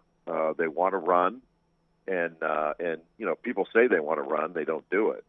They want to run, and they do, and that's a difficult style to play. And they've been very good to the point of truly outstanding. Like I thought a couple years ago when they had still had Herb Jones, I thought they were Final Four good. If they made their free throws in that game in the NCAA tournament, they very well could have been. So I like his style's fantastic, and I'm a big fan. Brandon Miller's a great scorer, but he didn't score from the field in the game on Saturday. But you have Noah Clowney, who's able to do it offensively and on the rebounds. Do you like Nate's depth on this team? Yes, and I like the fact that their young guys are really good, really talented, and they've got a degree of sort of toughness and resiliency to them with the way they operate. So look, Brandon Miller's not going to be there very long. He's a really good talent. I think he's going to learn to handle physical play a little bit better as he continues to mature, and that was maybe a little bit of an issue against Houston because they're really physical, and they roughed him up a little bit. But he came back in the second half and made free throws down the stretch and really had some good minutes. And then Noah Clowney was great. I mean, he had a fantastic game, and he's an NBA player. Both of them are, but Clowney, people are going to start turning their heads about Clowney in the NBA real soon because he's got NBA ability. And then I was really impressed with Jaden Bradley. I mean, he came in the game and turned the corner, made some really clutch plays, and he's got. He's not got, this blow-by speed, but he gets by people, and I was really impressed with him. Jay Bilas with us for a few more moments on the JohnstonRVCenter.com hotline. Jay, as you like to say, we love that oblong ball here in this state and a little good defense, and Amari Burnett's defense on Marcus Sasser was tremendous and has a lot of people here excited because, as Jim said, that was something that kind of missed last year, was that lockdown type defender. Do you see that in Burnett? Was it just a good day defensively, or does he have that DNA? No, he's a good defender. He was a very good defender at Texas Tech, and that's sort of the way they do things is they play really good, tough, hard-nosed man-to-man defense. But you don't want to go too far on that. Like Damari's fantastic, but they played a specific way on Marcus Sasser. They face guarded him, so he didn't have to help off at all. So he just guarded Sasser and stayed with him and didn't help, didn't move. They just stuck to him like glue. And then Jaden Bradley guarded him for a little while too, in different spots. But Burnett's terrific. I thought what was great was he was a little bit better offensively in that game. Knocked down a couple shots and. But he's a good player. He's experienced, and I think as Alabama gets older, the defense will get even better, where guys are in rotation. But handling the physicality of the game the way they did, that says a lot about their young guys, especially. Alabama's only lost to UConn by 15. UConn's beaten everybody by double digits. The job Dan Hurley's done putting this roster together. They've got size. They can score. They can defend. Is this maybe the best team in college basketball? It could be. Purdue's really good. I'm not sure that anybody that I've seen yet, and I agree with you that UConn's as good as anybody, stands out above the top of the heap. But they're at the top of the heap. I know that. And the way that team is constructed, they may not – I think their point guard is good, but it's not I'm not sure there's great there, but – it may not matter. They got that kid Tristan Newton who transferred in, and he's a good player and does a really good job. But their big guys are ridiculous. They have a Adama Sanogo and the big kid Donovan Clingan, who's 7'1", 7'2", coming off the bench as a freshman, and Jordan Hawkins is an NBA player. He shoots it. He's a first round draft pick at some point. They've got everything, and but there are other teams that can play with them, and I would love to see them play Purdue and watch all those big guys go at it. That would be fun. Bruce Pearl told us right before the season that they would have early on a Jabari Smith, Walker Kessler problem because those two did so much for that great team last year. Can you talk a little bit about just how hard it is for some programs to transition from a great roster like Jabari and Kessler last year to working those new parts in that Bruce is having to do early on at Auburn? Well, I don't think it takes a rocket scientist to say how hard is it to operate without two first round NBA draft picks and record setting players. Jabari Smith was third pick in the draft, and Walker Kessler blocked more shots in a season than anybody ever play there, and had triple doubles with blocked shots as one of the categories. They're still going to be, their guards are really good. They're still going to be good. Janai Broom coming in is incredibly helpful. They've got good players, but they're not the same team as they were last year. So it's going to take some time to figure out how to play that way. I was with them over in Israel this summer, and they've got good pieces. But they're one of a number of capable teams this year. But that's not the same as having what they had last year. That's a long shot from that. All right, the chat room is begging us to remind you, Jay, that Saturday, January 7th, Kentucky comes to Tuscaloosa, and Saturday, February 25th, Arkansas is in Tuscaloosa. They would like game day there. I know you don't make those decisions, but I felt as though I needed to pass that message along.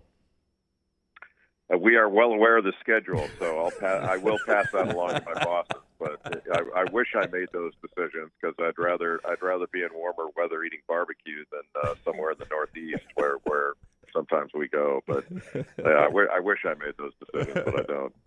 We one of the last times you were with us, we sent you some Redmont vodka. So let us know if you've run dry. We'll ship some more out from Charles Barkley. Yeah, it was dry the next day.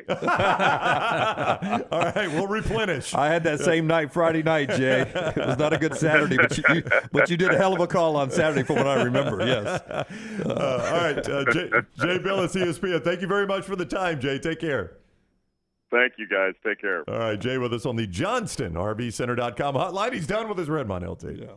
And it's brought to you by Redmont. Yeah, locally owned and operated. You mentioned Barkley. Their aim, clarity, and taste, color, and smell. It's vodka perfection. Redmont vodka made from corn, which not only makes it gluten-free, provides that smooth finish, no harsh aftertaste. It's 8 times distilled. Available at your local package, including the Pink Package Beverage Place, also ABC stores.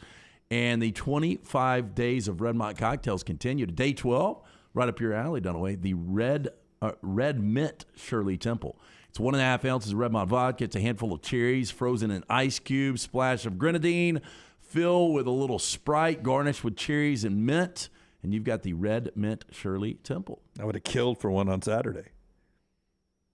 Maybe you can copy them and do it Drinks with Dunaway this week. Maybe so. Maybe so. Hey, our Montevallo See Your Own Future sound of the day comes from Nate Oates.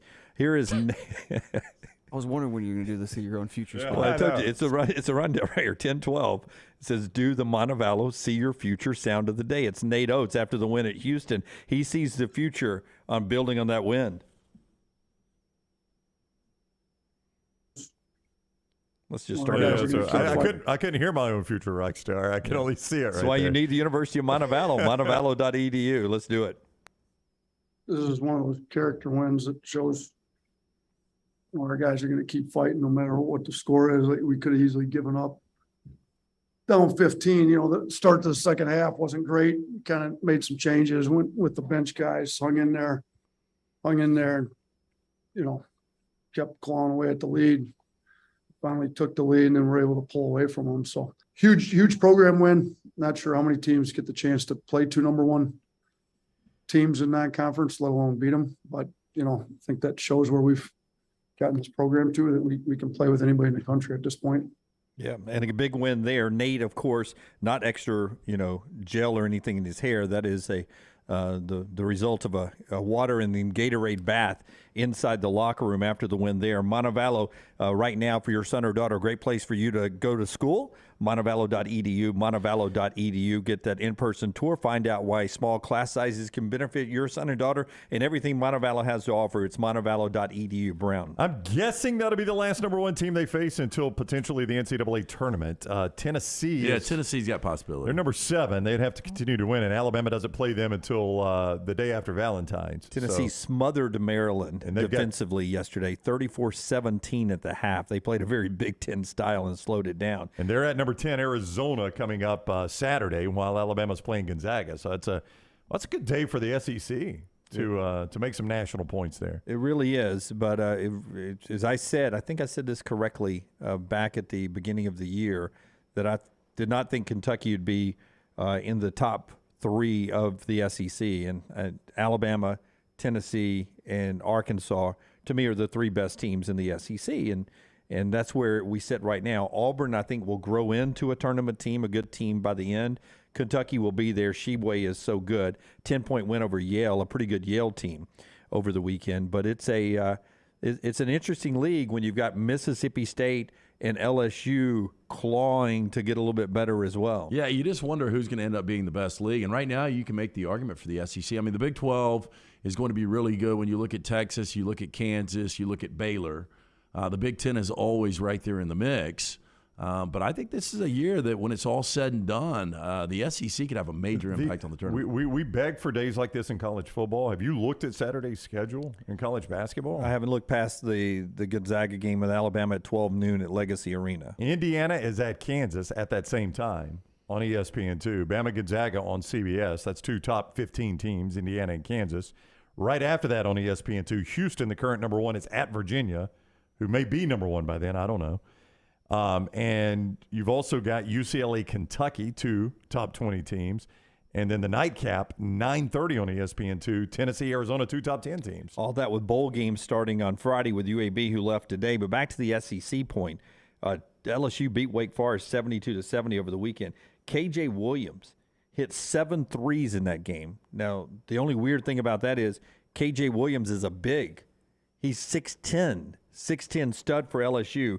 He had 7 threes, 35 points, 10 rebounds. If you got a 6'10" guy out there hitting 7 threes, that's an NBA skill set. That's Jabari Smith. Yeah. I mean, we saw it last year with Auburn. Yeah, we did. All right, so really good, exciting time in basketball here in the SEC. And Alabama back at home tomorrow night against the Memphis team that just gave Auburn their first loss. So a challenging game at Coleman Coliseum tomorrow night. We look forward to that contest. It's 8 o'clock tomorrow night. UAB's next game, tough loss at West Virginia over the weekend, is Wednesday night as they welcome South Carolina out of the SEC to Bartow at 6 o'clock. Auburn gets Georgia State at 7 o'clock Wednesday back at Neville Arena. All that happening. Auburn got a big recruit over the weekend, too, by the way. I don't know. Do you think Barkley has round mound of rebound copyrighted? Or somebody has round mound of rebound copyrighted? I don't see it used a lot, so I don't know if Charles has it. That may indicate he does. Yeah, I don't think he really probably cares. I don't know if he does. 7 foot, 300-pound Peyton. What's Peyton's last name? I can't read my own writing here. Right, 7 foot 300 though. I mean, Charles. I mean, that's Peyton not Marshall. gigantic. Yeah, it's Peyton not huge. Marshall. Yeah, 7 foot tall, 300-pound commitment over the weekend. It's on the Auburn site if you want to see a picture of this guy. His uniform fits the way Barkley's uniform used to fit back in the day. Does he wear the short shorts? It appears to be short shorts in the picture I saw of him. Well, I'd be afraid of Nad would hang out of those, man. I mean, Barkley, that inseam was it was tiny. I mean, we saw some of that at the floor of Bama. Hey, listen, John Stockton, man. I didn't worry about it in my 20s, but there would be 100% partly cloudy out of the bottom of those shorts for me now, no doubt about it. Oh, man. 7 foot 300 though, huh? 7 foot 300, and that is a stud of a specimen who picks Auburn going into the weekend on the Auburn basketball front. Back to football, back to your best and worst of the weekend. James writes in on Twitter at Next Round Live, best of the weekend was Caleb Williams winning the Heisman Trophy and what Lincoln Riley does for Heisman Trophy winners. Lincoln Riley has 3 of the last 6 Heisman trophies. He's coached them. They all were Oklahoma quarterbacks at one point. This, of course, goes into the USC trophy case, not the Oklahoma trophy case. But we'll talk about Williams in a second. But did you know that everyone's raving about 3 and 6 years? Nick Saban did 3 and 7 years right before this. And the difference is all of Lincoln's are quarterbacks. Nick had a running back, a receiver, and a quarterback. He spread it across the field. And Nick had national championships to go with That's the thing. Yeah, that's I mean, sooner or later, I mean, this is great. And look, and I think it's trending in that direction. And Lincoln Riley is so young, and he's with, one of the biggest programs right now in college football. So I think he's going to have every opportunity. I think ultimately he will win one. But you know, if you're a fan of either Oklahoma or now USC, I mean, it's great to have a Heisman Trophy winner. But at the end of the day, you want championships. You got to look back at this run for Lincoln Riley and feel a little empty. Oh, yeah. I mean, you got to feel a little empty about this run for Lincoln Riley. It's been good, but, I mean, you have had generational talent, it seems, time and time again at quarterback, and still can't win a national championship with it. Yeah. He's got to match that defense at some point. He's got to find a better commitment to defense. National champion for Nick's 2015 Heisman Trophy winner Nick and Derrick Henry, 2020 Devontae Smith, national runner-up with Bryce Young Heisman Trophy season. No Mark national. Ingram wins a national championship. Yeah, that's back out of that 7-year window. But yeah, he was a national champion then. It hasn't happened for Lincoln Riley. What surprised me the most, it was the 8th for USC, but it's the first one from the Pac-12 since 2014. The first Heisman winner for was the it Mariota? Oregon's Marcus Mariota. But that conference that used to be almost every other year, or very much in the Heisman conversation. Big Ten hadn't had one since 2006. Have they not? No. That's why I Troy thought Smith, C.J. Stroud. Troy Smith was still the last one. I thought, you know, they really wanted to give it to a Big Ten guy, and I thought if Stroud had an incredible season, which, you know, he had a good season but couldn't close the deal. I have no problem with Caleb Williams winning it. I have absolutely no problem. I thought this was a year where there just wasn't an obvious choice. He has to come back for another year by current rules. He is not NFL draft eligible. So everyone started the Crumble for Caleb hashtag over the weekend on which NFL team next year will be tanking for Tua. But this is in crumbling for Caleb, trying to get him. He does look like the throw-off of the disrupted platform quarterback that the NFL needs now. Yeah, look, I mean, there doesn't look like there's a weakness to Caleb Williams' game, and I believe if he was able to be draft eligible this year, he would be your number 1 overall pick. Now, we were obviously busy Saturday night. We had a lot going on. I'd forgotten the Heisman ceremony. I mean, because who has it said it over there? Patrick in the Vulcan Tire and Automotive chat room. The Heisman has jumped the absolute shark. Does it really even matter anymore? It has lost a little bit of its luster. There's no doubt. Being a Heisman Trophy winner used to be a really big deal. Yeah, no, I still think internally it is, and I still think you'd make a ton of money on the the speaking engagements.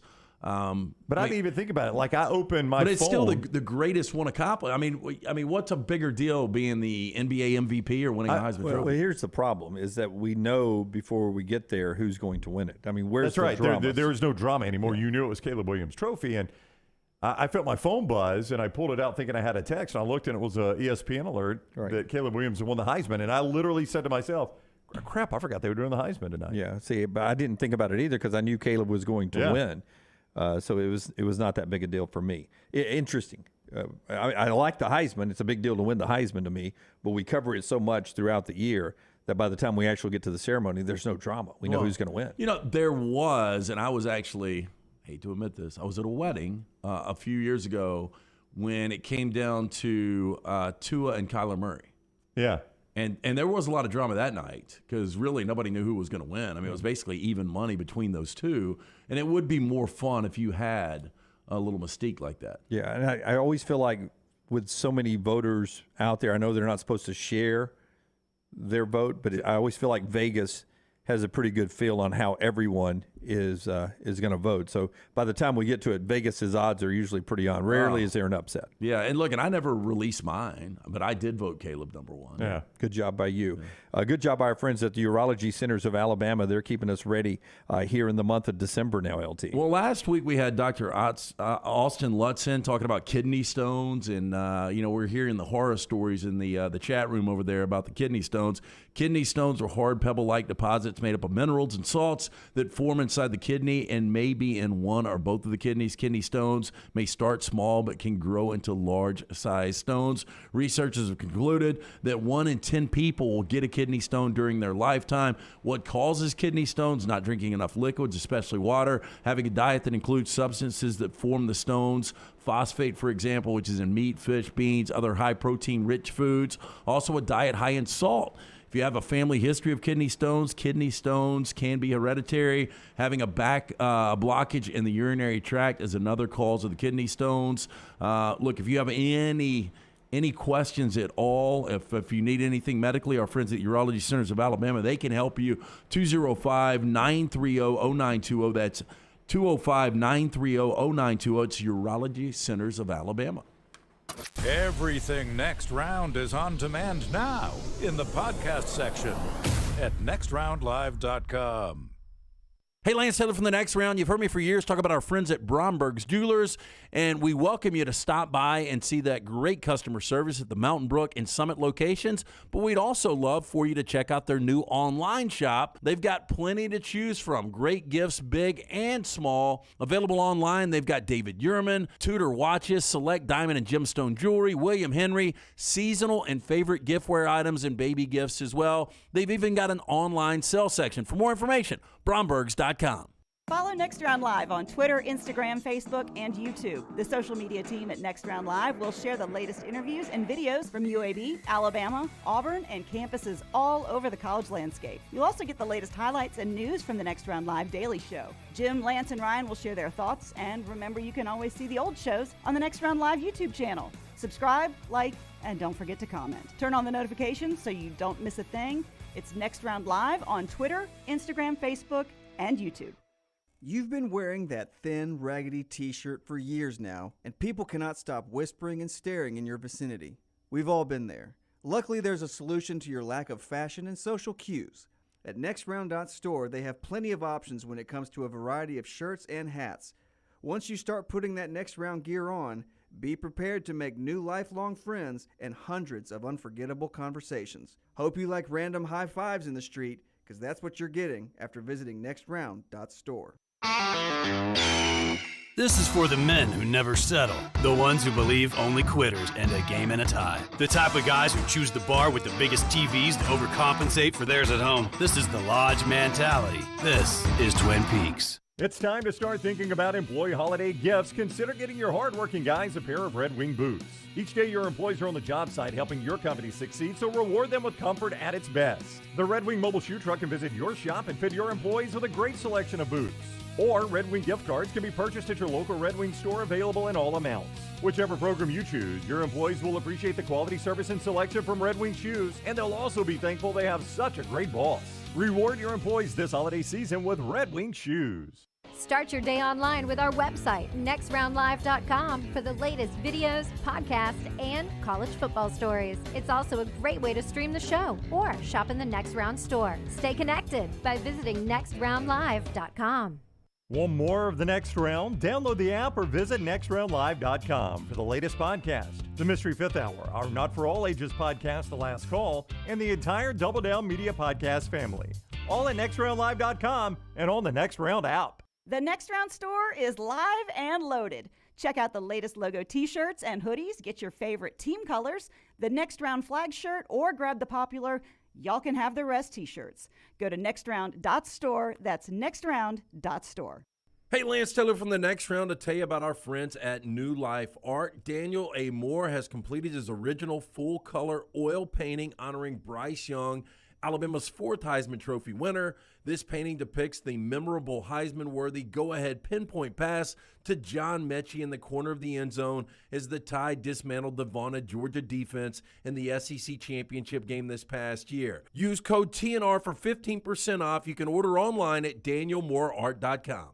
Hey, there's nothing worse than waking up to a plumbing problem. Don't get caught in a flooded house. Call the guys at Hemp Hill Services. Adam, Chad, and the team at Hemp Hill are the only ones I trust to fix it and fix it right the first time. Hemp Hill Services does it right and always at a fair price. For all of your plumbing, cooling, and heating needs, trust the name that Birmingham has trusted since 1954.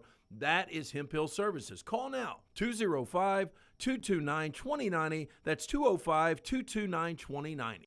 Holly Mack Wilson wants you to have a safe and enjoyable holiday season. To protect your home and keep it safe, Holly suggests the following. Water your tree daily. Keep your packages out of sight from doors and windows. If you travel, secure your home before leaving. Check all electrical circuits and don't overload them. And consider smart technology to protect your home. For more information, call Holly Mack Wilson today, 205-901-9446 or hollymachomes.com. Happy holidays to all from Holly Mack Wilson and anywhere in Alabama, Keller Williams agent.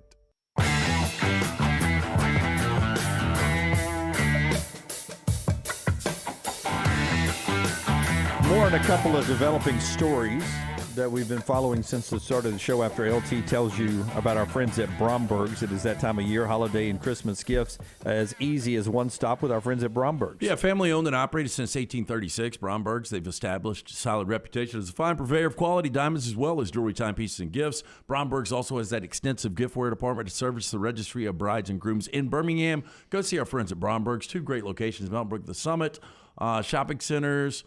Nothing like giving or getting that silver box from our friends at Bromberg's this holiday season, and you can also view their online store today. Go to brombergs.com. There's some things you just can't, give analysis to. You just read the facts, and the Clarion Ledger now with multiple sources on record now confirming that Mississippi State football coach Mike Leach had a massive heart attack on Sunday in Starkville and was transferred to the University of Mississippi Medical Center in Jackson, where he is still being cared for today at the age of 61.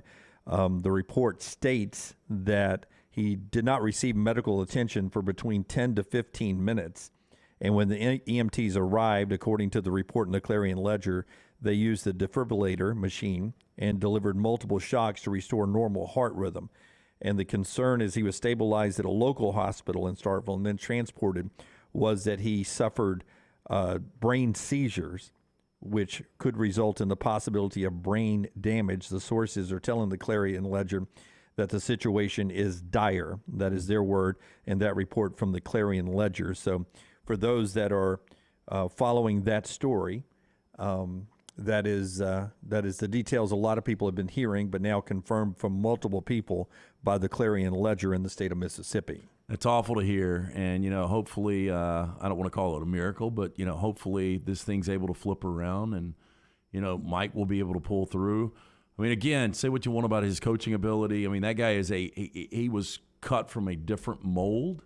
We've never had anything close to Mike Leach. Yeah, and a lot close to him, Lance, I know you hesitated to call for a miracle, but a lot of people are saying that's what it would take right now that are very close to Mike Leach. That's those things happen, and that's why you just you continue to hold out hope or pray or whatever it is you do, and that looks like what he's very much in need of right now. Sources tell the Clarion Ledger that 2 of his 4 children are already in Jacksonville. The other 2 are en route while they continue to thank everyone for their prayers and concern.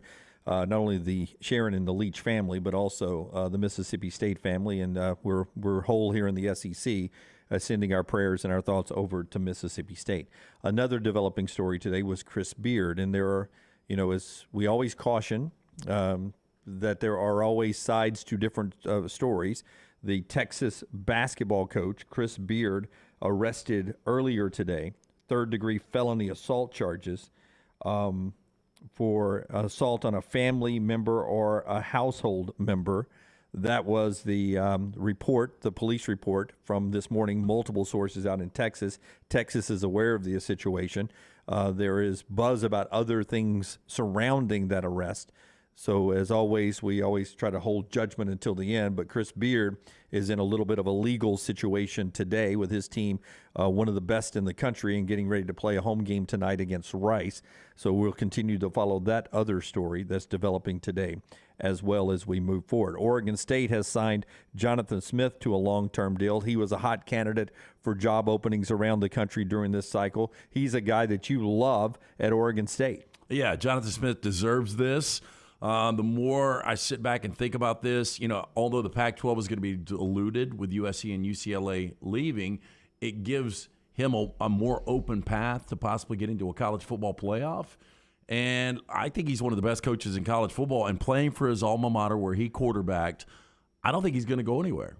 You think he's a lifer there? I think he is, yep. And right there in that state, one of the Alabama exits, Trayshawn Holden, picks Oregon. He's going to go to Dan Lanning and that mostly SEC coaching staff out in Eugene and sort of follow the Bo Nix route of moving out west and try to reinvent his career. Do you feel like he's playing with Bo Nix? Yep. I mean, I've not seen any. Bo hasn't that I have seen commented on anything. Yeah, I'm pretty sure Bo's going to be back next year. And can you imagine if we would have gone back a year ago like today and said, hey, to open the 2023 season, Bo Nix is going to hit Trayshawn Holden for a touchdown. Yeah, that would be a weird. At Oregon. At Oregon, yeah. Now we're nowhere close to declaration Because I would have date. thought it was a pick six.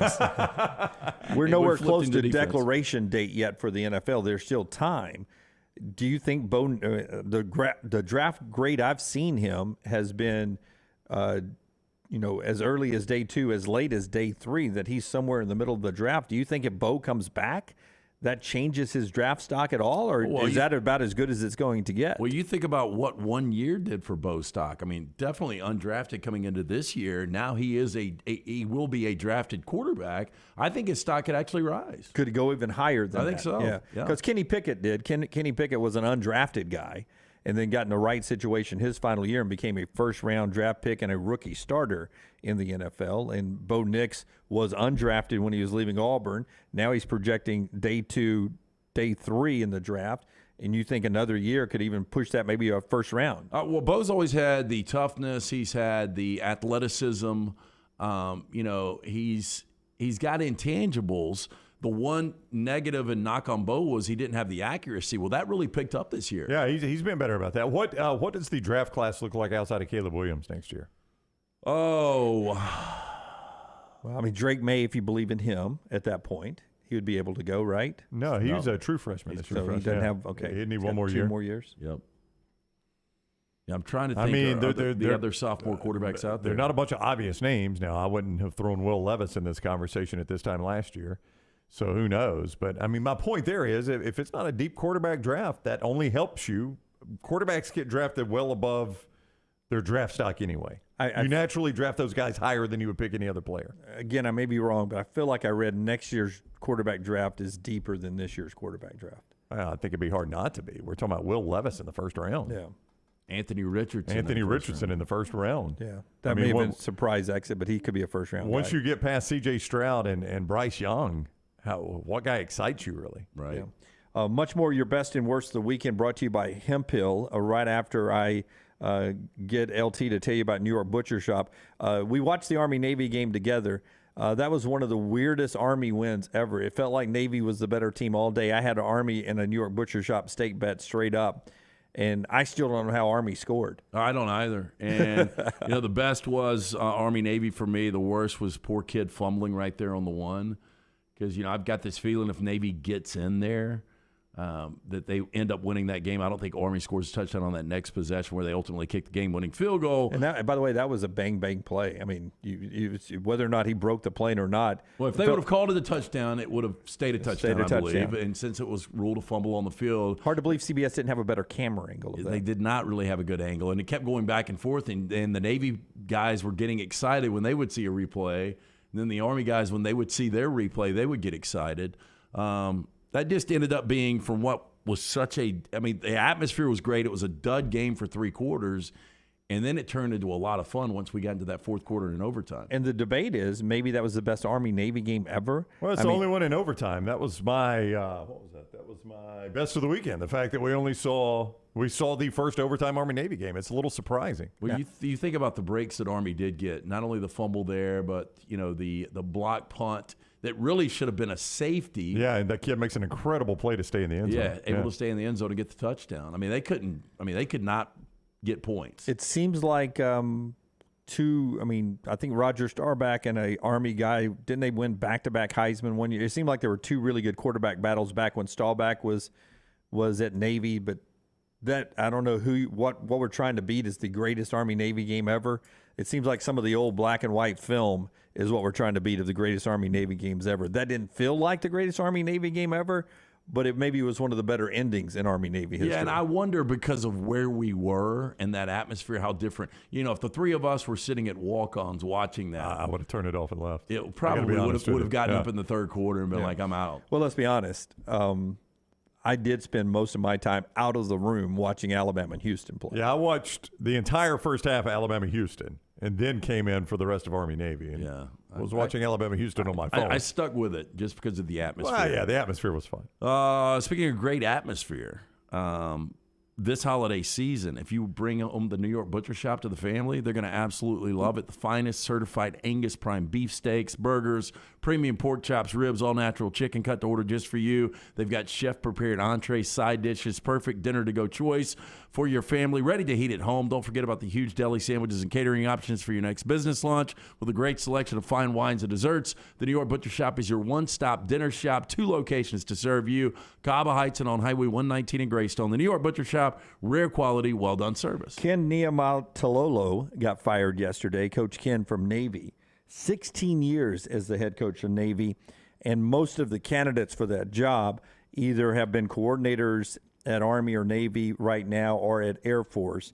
If they are going to stay that style of play, which most people believe they will, they're going to hire from that small tree of coaches that have either been at Army, Navy, or Air Force. But Coach Ken was there for a long time. Navy does have more upside than the other two because they're in a conference that oftentimes has the highest ranked non-Power 5 conference in the American. If Navy could ever win that conference, if they could get it rolling, they could be a playoff team starting in 2024.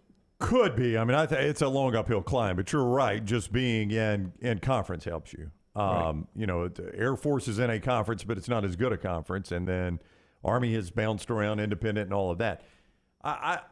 You know, and I saw somebody earlier, it's way back in the Vulcan Tower Automotive chat room earlier in the show, so I don't know the name, but he said it's classless for them to fire him. Look, I mean, I thought Coach Ken had a good run, but I think his last 3 years were like 4-7, 4-7, 3-8, or 3-8 and 4-7s, or whatever it was. And, you know, I'm one of those that believes that just because they're service academy doesn't mean you should settle for less record. Right. I mean, try to be great, right? I know Service Academy makes it a challenge. You're not getting the same level of player, and you're frequently having to run a little bit of a different system to kind of make yourself a tough team to prepare for. But just because it's a Service Academy, I mean, any other good school would have fired a coach with that type of run over the last 3 years. Mississippi State has sent out an official announcement just as Brown was wrapping up our conversation about Coach Ken. Mississippi State University head football coach Mike Leach remains in critical condition at the University of Mississippi Medical Center in Jackson. Mike's family is with him and appreciates the overwhelming expression of love and support for the coach, but also requests that their family's privacy be respected at this time. That is the extent of the information that MSU has available regarding Coach Leach's condition, and the university will make no other comment at this time. MSU will issue additional information via social media when it becomes available. That's a direct reaction to the Clarion Ledger story that started off this segment, giving details about the medical condition of Coach Mike Leach, quoting multiple sources close to the Leach family. That from Mississippi State, the official announcement there that Mike Leach remains in critical condition at the University of Mississippi Medical Center in Jackson, Mississippi. Later in the show, we'll talk to Joel Klatt. He joins us at 11 o'clock to start the second half of the show. This show is being brought to you in part by our friends at Precision Sports. If you were watching the NFL yesterday, you saw the big injury to Deebo Samuel of the San Francisco 49ers. It looked like it was going to be a knee injury. He was actually carted off the field.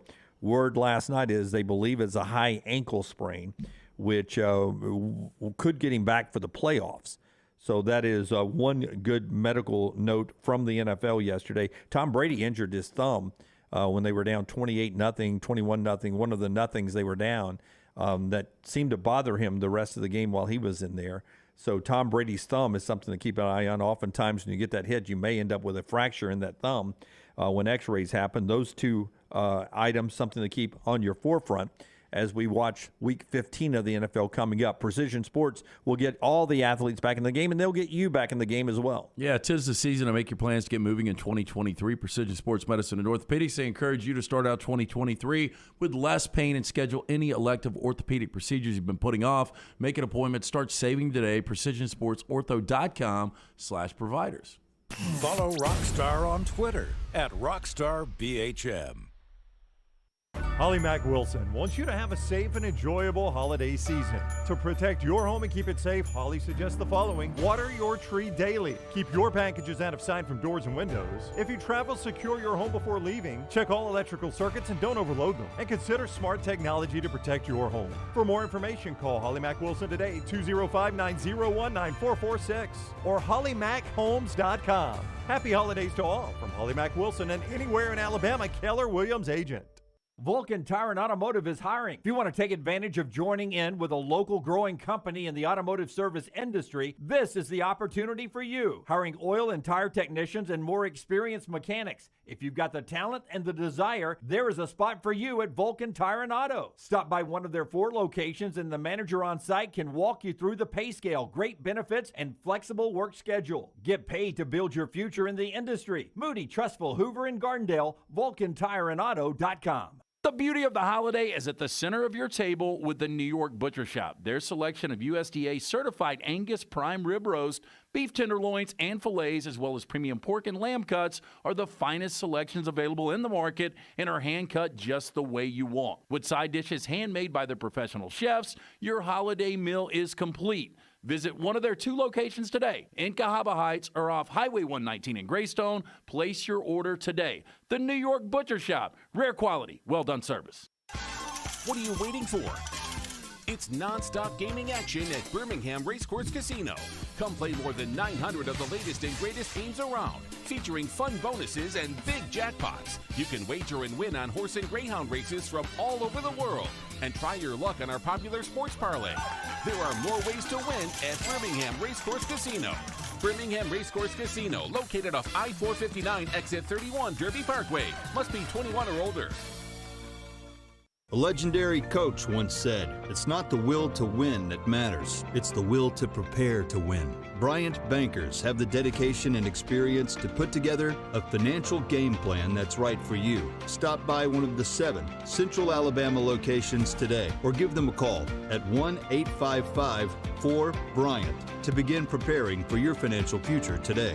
You'll find out what unbeatable service and legendary results are all about. Bryant Bank, Equal Housing Lender, member FDIC. There are so many things I love about walk-ons. Authentic, mouth-watering Louisiana cuisine, prepared fresh, daily from scratch. A great beer selection and TVs everywhere to watch the big game every day of the week. And of course, they've got 2 great locations on Highway 280 and 119 and at Hoover near the Hoover Met. Walk-ons is also a great place for happy hour, 2 to 6 Monday through Friday with $5 moonshine swirls, $5 house pours, and half-price appetizers. And it's an easy take-home experience for the family as well. Highway 280 in Hoover with walk-ons. Looking for the perfect gift for everyone on your Christmas list? This is Wes McClooney, owner of the New Balance Birmingham store, and I invite you to do your Christmas shopping at the New Balance Birmingham store. Everyone needs new shoes this time of year, and they'll want stylish shoes that fit perfectly. At New Balance Birmingham, you'll find the largest selection and inventory for a specialty shoe store. We have every size from extra wide to extra narrow.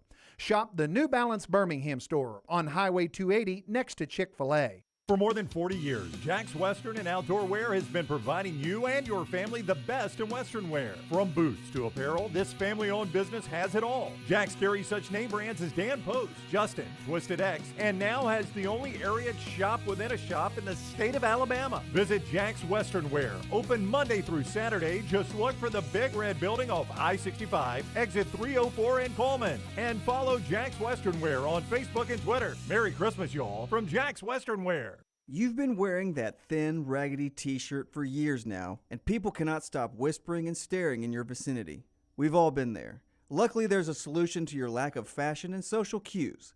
At NextRound.store, they have plenty of options when it comes to a variety of shirts and hats. Once you start putting that Next Round gear on, be prepared to make new lifelong friends and hundreds of unforgettable conversations. Hope you like random high fives in the street, because that's what you're getting after visiting NextRound.store.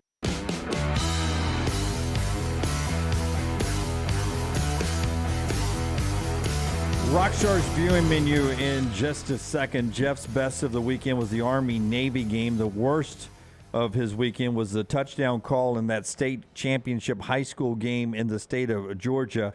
My gosh, it was horrible. Player ends up well short of the goal line, but they say he broke the plane. That was the game winner. It should be noted it was third down, so they would have gotten another play from the 1 yard line. It wasn't like it was a walk-off stop, but the play was a horrible call there. If you go back and look at the highlight, there's no way the kid. I don't know what the linesman saw. Maybe he got confused with a different player falling across the line, but it was a horrible call. What was the time situation? So they could have gotten another play off? Forrester, you saw it. Was it overtime? Was it an overtime game? Was it in overtime?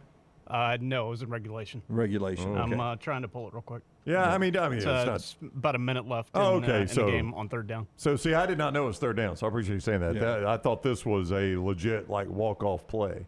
Yeah. Okay.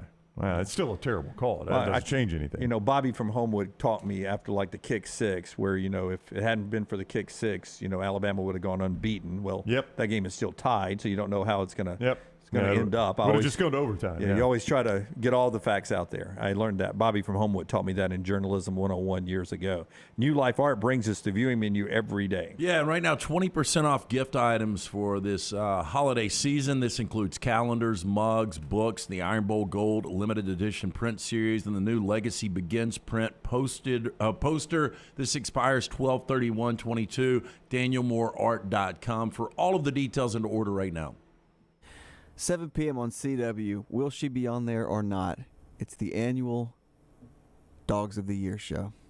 Oh, Lady Bird. The most amazing dog stories of 2022 included dogs that go above and beyond and leave their mark on society and achieve the nearly impossible.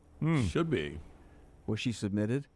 I don't think she was submitted because the roommate probably didn't know. I think she might be. It's 100% on the roommate. Yes. I think she might be in a Christmas sweater competition today. Oh, right. Christmas sweater competition.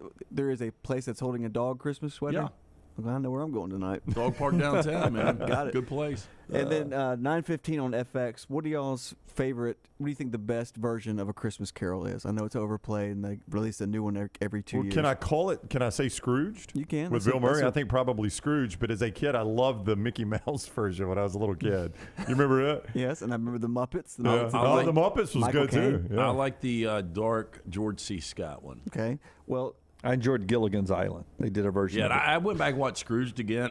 I've said it before. That was the first movie that me and the ex ever went to together way back in '87. And I watched Scrooged, and I just didn't like it. Yeah, I liked Scrooge. It's good. Bobcat Goldthwait's great in it. But the reason is A Christmas Carol, it's with Guy Pearce, plays Scrooge, and it's a different telling of the story. It's a little darker. And Tom Hardy, I think, produced it. He is the ghost of, he doesn't talk, which is great. Yeah. He is the ghost of Christmas Present, I think. And it's really dark, though. There's some dark tones to it. But Guy Pearce is really good. It's a good story. I like the story, and it's weird that so many people have done an adaptation of it, Yeah. I'll watch that one. I haven't seen it yet. It's good.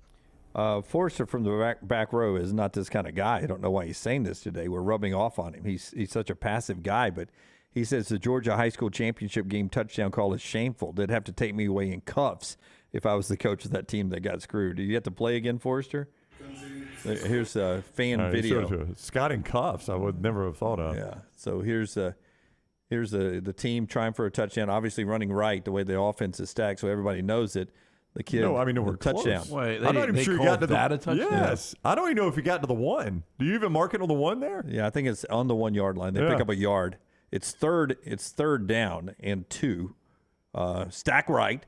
Here's the snap directly to Johnson. He dives. He's there. He's in. Oh, they called it a touchdown. Oh, my God, they called it a touchdown. Dude, he got stonewalled. He did. I mean, that was a great defensive play. He would have had one more play there from the 1, but that was a touchdown. I agree. That is one of the worst calls I've ever seen. Yeah. But I would did you see remind the roughing the passer called on Jalen Phillips? That we have a massive shortage in high school and youth referees, Scott.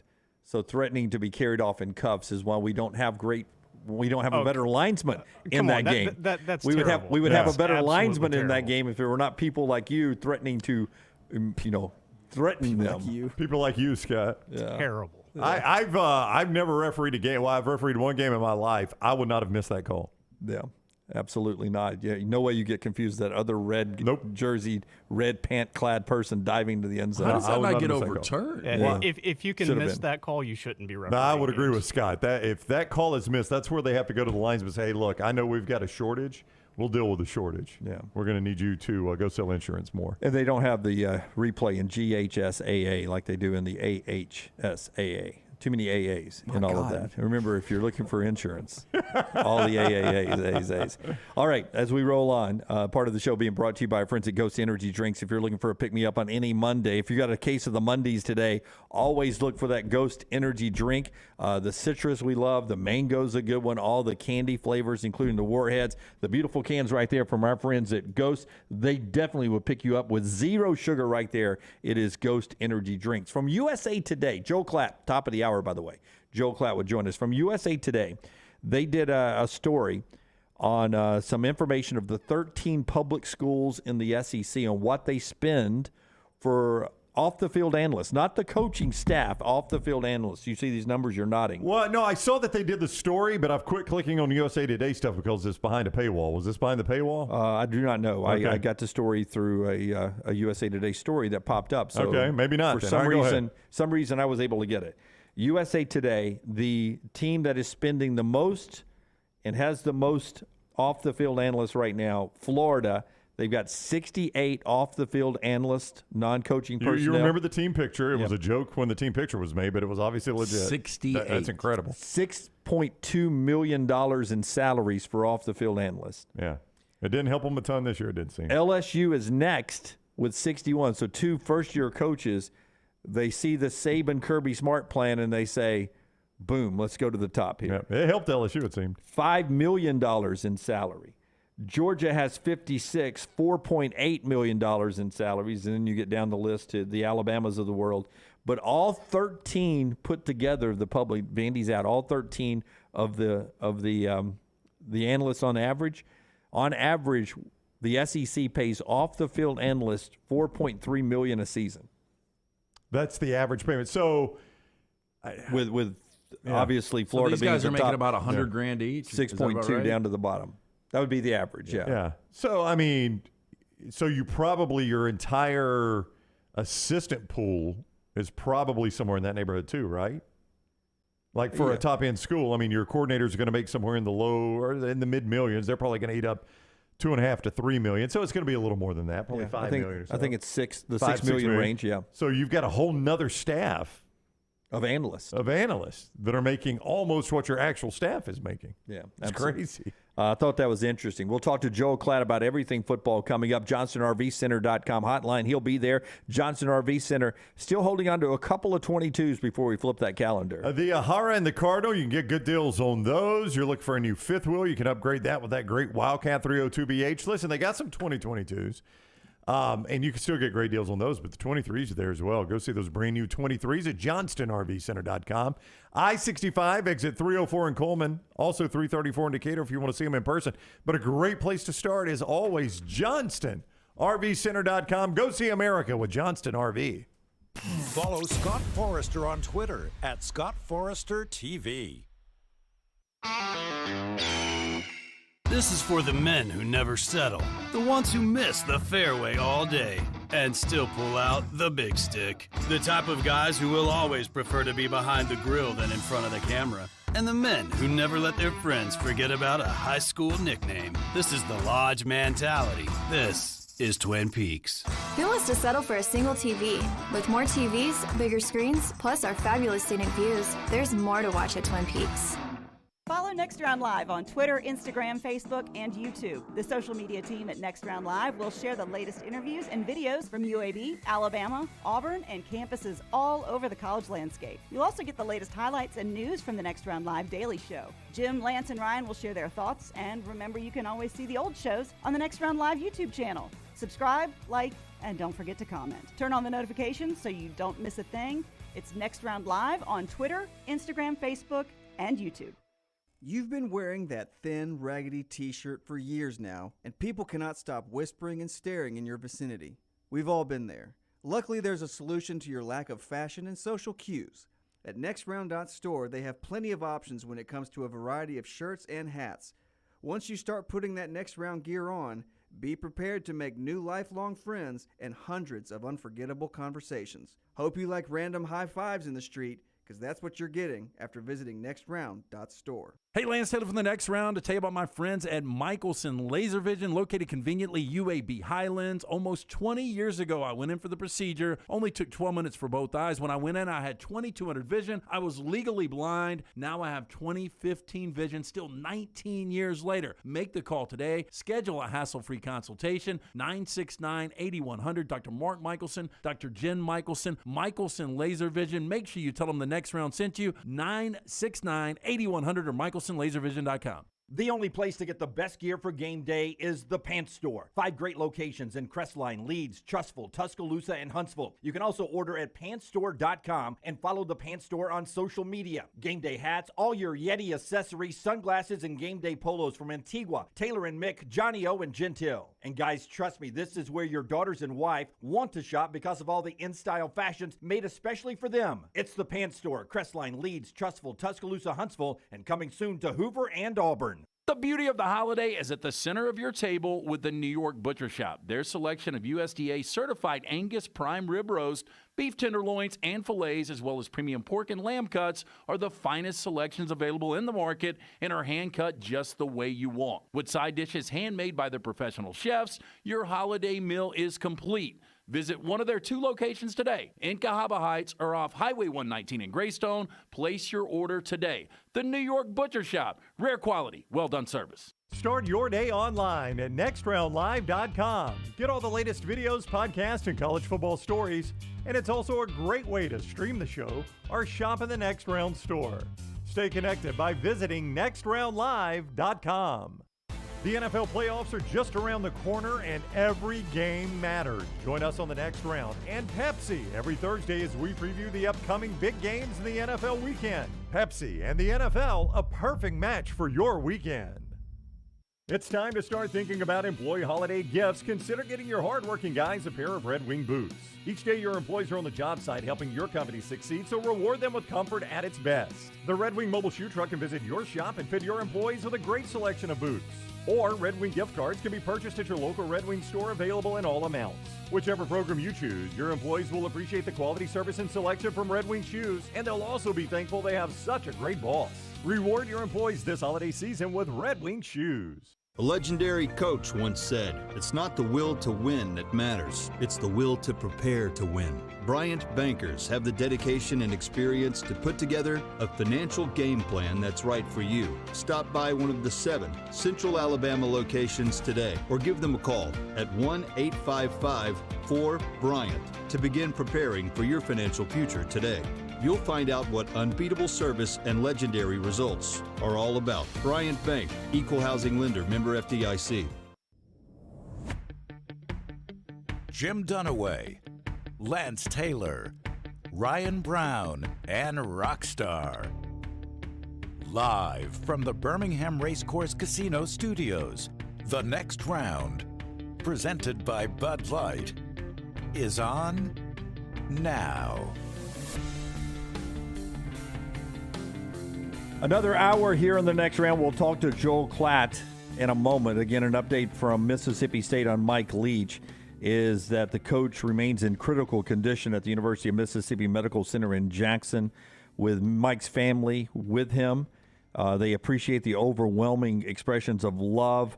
They're asking for privacy there as that is released with the family by his side. The Clarion Ledger reporting that the coach did, multiple sources confirming that the coach suffered a massive heart attack while in Starkville and was taken to the Jackson Medical Center, where he remains in critical condition. That from the Clarion Ledger in their report earlier today. That is just one of the stories we're continuing to follow. Jim Dunaway, Lance Taylor, Ryan Brown, Rockstar, Forrester, and Lunsford all together again. Tyler, the intern, Taylor Korn, is handling everything on social media at Next Round Live.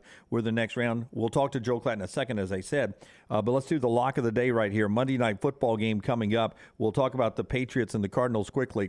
But the lock is brought to you by our friends at Hemp Hill Services. Adam, Chad, and that team over there keeping you running right. Yeah, for all of your plumbing, cooling, and heating services, trust the name Birmingham's trusted since 1954. That is our friends at Hemphill Services, 205-229-2090. That's 205-229-2090.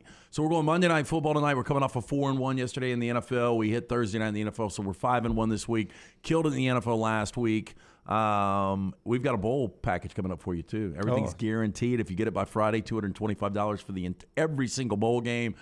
If you wait till after Friday, it's $250. Lance'sLock.com for more information on that. You guys realize Cliff Kingsbury was drafted by the Patriots back in 2003? I did not realize that. Did not know that. No. Yeah, he spent one season there as an undrafted quarterback, a little practice team action, but he learned the inner workings of Bill Belichick a little bit. Wow. This is their first meeting. Cliff Kingsbury says he's excited about this. We've got a mole. We have a mole. Coaching matchup is one of the biggest mismatches in NFL history. You look at New England, though, they've lost 2 straight. They're going the wrong direction. The Cardinals are finally healthy offensively. Kyler Murray's healthy. James Conner's healthy. DeAndre Hopkins, Hollywood Brown. I think the Cardinals at full strength offensively, that will be the difference. I like the Cardinals plus 1.5 at home tonight. That is your Hemphill Lock. That's the lock brought to you by our friends at Hemphill Services, flashing the lights. He likes the Cardinals tonight on Monday Night Football at 7:15. Interesting, Tom Brady, who is struggling towards the end of this season now with a bad offensive line. Reports continue to come out, even a different one yesterday, saying Brady is interested in still playing in 2023, and he's an unrestricted free agent. Some people said he may want to go back to New England, and that's countered by the fact their roster is worse off than Tampa's roster. There was a lot made about him going back to San Francisco yesterday. It'll be interesting to see if Brady plays in 2023 and where he wants to play as an unrestricted free agent or if he wants to just go ahead and move to the broadcast booth. It is hard to believe that as long as that guy played, he's only played 2 games in San Francisco. That's right, his hometown. They bought a lot of tickets yesterday, and boy, waste of money. 83 of them. Yeah, crazy. Joel Klatt joins us each week, courtesy of our friends at MyBookie.ag. Code next round to get that deposit when you sign up to a $200 deposit on a bonus on an initial deposit of $500 or more. Bet anything, anytime, anywhere. MyBookie.ag. Code next round. What's up, Klatt? How are you? I'm good. How are you guys? What's going on? Not a whole lot. Just talking a little NFL today, actually. But there you go. Yeah, college football is the big deal.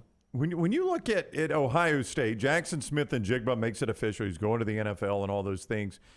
Do you feel like he is one of those players? I was thinking about this today. One of those players that you look back on, he'll go probably have a great NFL career, and you're like, man, we just did not get enough of him in college. He's going to be one of those players that people are like, I just don't really remember him that much at Ohio State. Yeah, I mean, Utah fans will remember him. They certainly will remember that Rose Bowl. Yeah, I mean, I think this will go down as one of those kind of forgotten seasons, and in particular for a team that it's like, man, what would they have been with him all year? I think coming into the season, he was the best wide receiver in college football. And, they had another one emerge that turned out to be the best wide receiver in college football, Marvin Harrison Jr. And you just wonder to yourself, like, what would that offense have been with Jackson Smith-Njigba? And also if TreVeyon Henderson stays healthy. But that's part of football, and sometimes you get injured, and he just could never get right.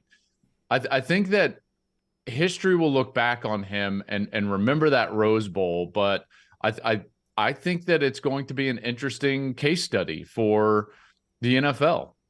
I really believe that this guy is probably not top 10. He's probably in the middle to back half of the first round, and it really depends on how he runs, because now there's going to be all sorts of question about his top-end speed. That was the question before the season anyways, as it relates to the NFL. But now with this hamstring, they're going to be really evaluating that 40. So, from his standpoint, even though it's not the strength of his game, that is going to be one of the most important 40s that I can remember in combine history when he gets to Indianapolis and runs, or if he waits till the pro day, whenever he runs, that's going to be like a vital piece of his whole stock for the NFL. Hey, when we brought you in, we were talking about Tom Brady. So let's combine the NFL and college football and Brock Purdy, a guy that we saw a 4-year starter in Ames and Iowa State. Yeah. And that sophomore year was his best year. And then he just kind of leveled out and he never got better. And I never saw Brock Purdy. I thought he was a good, solid college quarterback, especially in Ames. But I never saw him as a starting quarterback in the NFL. And look, and I know this is a great system with Kyle Shanahan, one of the best play callers on the planet. He's got a lot of weapons there, and he's got an incredible defense. You think this thing ultimately works out? You think Brock Purdy can make a deep run into the playoffs? Boy, if he does, I think, Kyle Shanahan is some sort of wizard. We've seen this before. I don't want to minimize what he was able to accomplish yesterday, and it's certainly a great story. But we have seen guys come out in a one-game scenario when the opposition doesn't really know what they're going to get from a game plan perspective. And we've seen guys flourish. Heck, Matt Flynn got an enormous deal at Seattle before getting beat out by Russell Wilson, largely on the back of a late season garbage start at Green Bay when I think he threw for like 400 yards against the Bears. Does that, you guys kind of remember that? Yeah. I remember, so like this happens before. And I think now he is challenged by what is the most challenging thing in the NFL, which is, can you do it consistently when they have a book on you, when they know what your game plan is going to be? Because Brock, like it or not, as good of a player as he was at Iowa State, he's not an above the X's and O's player, right? He's not an independent contributor from that standpoint, like some other quarterbacks are. So at some point, they're going to say, okay, this is what his limitations are, which means this is what the offense can do. This is where they're going to have to live, and this is what they're going to have to major in. And then the defenses will adjust. So the verdict is out on Brock Purdy, whether he can make a long playoff run or whether he has any sustainable, long-term role as a starting quarterback in this league. And one start just does not do it. The NFL is so much different than college football. College football is such a sprint. You rarely play teams a second time. There's a lot of turnover from year to year. So you don't get the familiarity that you do in the National Football League, whether it's in division or even throughout the league. And so it's more imperative as a player that you're able to adjust and evolve and get better in the NFL than it is in college football. And I think that's one of the reasons why it's so hard to project, in particular at that position, for guys that have success at the college level and then project them into the NFL. He's our quarterback, Joel Klatt. Back to the college game. Auburn is moving towards Philip Montgomery as their offensive coordinator with Hugh Freeze, and Ron Roberts is a defensive coordinator. Philip Montgomery's time with Art Briles. What do you remember about Art Briles' offense? And what are some things you liked about it? Because obviously, if he's going to be the OC, Hugh Freeze has his style, but there'll be some Art Briles nuance to it. What did you remember or like about those Art Briles offenses back in the day? All right, let me just throw out some terms. I loved the aggressiveness, the simplicity. They would attack. They were unafraid completely, those offenses. Corey Coleman and KD Cannon come to mind. It wasn't so much about the quarterback, although the quarterback needed to have good years. They ran it better than what people remember. That was more of a spread running attack than it was a passing attack, although they were able to throw the ball with great efficiency, in particular down the field, very similar to Tennessee. Tennessee's running this offense, right? So if you're wondering, if you're an Auburn fan, it's like, what is this offense going to look like? Just go watch a bunch of the Tennessee games from this last year. It is a half-field vertical passing game predicated on post-snap reads by the wide receiver. It's been well chronicled. I'm sure you guys have read some of those articles and watched some of those breakdowns of what Tennessee was doing with Jalen Hyatt and Hendon Hooker. A lot of people did a really good job, but it really is a simple offense. One of the things that they predicate their offense on is that they only want their wide receivers to be running 100% effort when they're getting the ball. Only team that I've ever heard say that. Normally it's like, hey, any five can get the ball, read it out, put pressure on the defense. What you see from that Baylor offense, and this is, I think, one of the beauties of this offense being forged and born at the high school level, when you have no numbers, one kid that can really do it, two kids that can really do it, and you're like, well, we can't have them running all over and getting tired. And so what they did is they built an offense that everybody knew who you were attacking before the snap. And then based on that, the opposite wide receivers would just kind of like jog off the line of scrimmage and like run a nondescript slant, Yeah, it holds the defender, but they're not giving any effort. So I remember that vividly, and talking with Art Briles and Philip Montgomery, by the way, specifically about that. And it blew my mind because I came from the West Coast system that was like urgency, timing, spacing, let's go, anybody can get the ball. And this one was very, very much the opposite of that. It had a lot of success at Baylor. It obviously had a lot of success at Tennessee. I think the one thing that I've always questioned about that system is when you get a team that can rush the passer, in particular in the middle, which is what Georgia was able to do, is push the pocket in the middle. It becomes very difficult on the quarterback to make those post-snap downfield reads on what the wide receiver is reading. And that would be the one thing that, like, Auburn better have a very good interior of that offensive line. Joel Klatt is with us, Fox Sports. He is presented each week on the JohnstonRVCenter.com hotline by MyBookie.ag. Code NEXTROUND. When you go to MyBookie.ag and get that bonus in your account, you can use right away. Bet anything, anytime, anywhere with MyBookie.ag. I think some people, not that Philip Montgomery's not potentially a very good hire for Auburn. You don't know that, but I think a lot of people thought Auburn maybe go with the up-and-coming offensive coordinator. Alabama may have that opening if Bill O'Brien goes back to the NFL. So I ask you, if you're a coach right now, you're a successful head coach, Klatt, you've got an OC opening, give me a name, up-and-coming offensive coordinator that it would excite a fan base. And if your name is Garrett Riley, give me two, because everybody says Garrett Riley. Well, yeah, but I know that's an obvious one, but that's clearly the guy. Forgive me for not knowing his name. I'm going to blank his name. Gosh dang it. He's not even calling plays right now, but I know that they really like the tight ends coach at Alabama. Do you guys know? I'm blanking his name. He came from Colorado State. He had some time at Colorado State. He's the tight ends coach at Bama. I can't say his last name. No, Joe Cox is the tight ends coach. That's it. Yeah, Joe Cox. Okay, yeah. That's it. Yeah. He's a name that a lot of us in the industry are waiting for. He's going to get a chance somewhere. It might be at Alabama, by the way, depending on what happens with Bill O'Brien. I think that's an interesting one. And then there's another guy that I think is an excellent coach, but it's not going to fit at Auburn, and it certainly wouldn't fit with Hugh Freeze, and that's Sharon Moore at Michigan. Sharon Moore is the offensive line coach and coordinator. This was his first year calling the plays, and he did it in tandem with Matt Weiss, their quarterback coach, but it was really a little bit more Sharon. Sharon cut his teeth under some West Coast guys, and he's a West Coast disciple, some guys that I actually am very familiar with. And then he's probably right now the best young offensive line coach in America. And obviously what he's done at Michigan is pretty sensational. Brian Hartline's going to be an outstanding offensive coordinator, and he's going to get a chance. I would be shocked, actually, if Ryan Day doesn't keep him at Ohio State and let him call the plays moving forward. That's something just like a little inside baseball. I would expect Ryan Day to give up play calling duties at some time soon. Wow. In order to give maybe a Brian Hartline a chance and to get more of an overarching view of his program.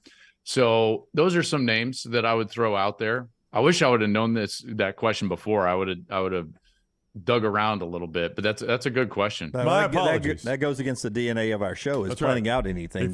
That takes away the nuance of what we do. I'm just there you go. By the way, last night I was with Will Anderson. I was hosting the Lott Impact Awards. He won the Lott Award as most outstanding defensive player out here in Newport Beach. I cannot talk more glowingly about Will Anderson. And I know you guys know this, I'm sure, and the fans know it, but a lot of times we just put these guys and they just become gladiators behind their helmet and behind their mask. This young man is one of the most engaging and best young men I've ever been around. He's an unbelievable player, deserves all the awards that he's getting. And I had just a great time with he and his family and all the other finalists, but he was able to take that award home last night. So finally for me, Klatt, we were talking coordinators, a former offensive coordinator at Washington, Jonathan Smith, he gets this contract extension. I think he's one of the best coaches in all of football. He's only 43 years old. And I was telling these guys earlier, from 7-6 last year to 9-3 at Oregon State. I mean, that is tremendous growth. I've got a feeling the guy's never going to leave. Well, he played there, and I think he's got a sense of loyalty up there. And he also is unique in the sense that he knows what he wants. a lot of guys just chase it and they never define like what they want, where they want it. Jonathan is more that type of guy. He's more in that David Shaw mold. Remember when Shaw had opportunity after opportunity to go to the NFL and he always just stayed, and it was because he was comfortable with where he was at. Chris Peterson, remember, he's got a lot of that Peterson kind of discipleship in his background. Peterson was a guy that created a great spot for himself and stayed there until the one place that he would go opened up, and then he went there. So I don't know if Jonathan Smith will never move, but it's going to take something really big. And remember, fit is really big in college football. There's only one guy out there, maybe two. Let's call it two. Maybe three. There's maybe three coaches in America that are independent of fit in terms of the location and the fan base around them. And we've seen some of those growing pains with Brian Kelly, right? He's not independent of fit. He's having to, you can't go out and change your accent, right? You got to tone it down a little bit, buddy. The three guys that I think are independent of fit are Nick Saban, Jim Harbaugh, and Deion Sanders. That they are kind of the sun. Everything would revolve around them in those buildings, and whatever they would do, I think people would acknowledge that you're coming in to be the fit, to be the environment. Outside of that, fit really matters. So I'm saying, let's say a big SEC job opens up and they're like, hey, we need Jonathan Smith. I don't know if he's a great fit in the SEC or even the Big Ten so he fits really well at Oregon State. It's one of the reasons why they're having so much success. And to your point, 9-3 at Oregon State is basically like 11-1 anywhere else. Right. I think, and based on their resources and their recruiting base and what they have, they're the third most prestigious school in their region. And that's a region that's not going to produce enough players to even make one program a dominant program. So that's a difficult job, and he's done an outstanding job. I don't want to get you fired, so if you know the answer but don't want to tell us, you can rub your right eye. But Brett McMurphy reporting that he believes we're just days away, maybe a month away from hearing that Oklahoma and Texas will move to the SEC in 2024. Which would be on the timeline with the expanded playoffs. That's when USC and UCLA is going to the Big Ten. Do you believe all the pieces will be settled of these big power players in the Big Ten and the SEC by the time we kick off for the 2024 season? I wish I knew, and I would tell you, by the way. If I knew definitively, I would tell you. I've always thought that was going to be the year. Okay, it makes way too much sense. There's no reason to drag it on. Even if you're Brett Yormark in the Big 12, you don't want to drag it on. What I think is going to end up happening, if I were to look at my crystal ball, I think what's going to happen is that they will leave, and then there's going to be major concessions in the buyout given to home dates where they will come back and play Big 12 teams in future years, or even that they will host Big 12 teams, and that will fall under the Big 12 television deal. There's a way to make the money work, right? They're going to get creative in some respect. So if I had to lay a bet, I would say that, yes, that's going to happen in 24. It makes way too much sense with where the playoffs going, where the Big Ten is going, all those different types of deals. And the money, while it is a huge barrier to entry right now for the individual school to just pay the fine, they can definitely get creative with the television contract, where games are played, who controls those games to put them on television, and what happens in those next couple of years as far as the non-conference. All right, he never rubbed his eye there, so I trust that answer. Yeah, me too. Yeah, I would legitimately tell you if I knew that's I've heard all of those things that I just said, right? That's not just speculation. So if I were to lay a bet, that's what I think would happen. Speaking of betting, you can bet anywhere, anytime, anything with MyBookie.ag. They don't just hand you jobs like this. You guys aren't just handsome faces. That's right. That's right. Far from that. MyBookie.ag code next round. MyBookie.ag code next round. I was going to say earlier, I like that you think I knew the question I was going to ask you before this interview started, much less give you a heads up on it. Klatt, thank you as always for the time. Have a great week. We'll see you next Monday. You got it. All right, boys. Have a good one. Take care. Joe Klatt with us on the JohnstonRVCenter.com hotline. MyBookie.ag, code next round. And as always, this hour brought to you by our friends at Champy's Chicken, champyschicken.com.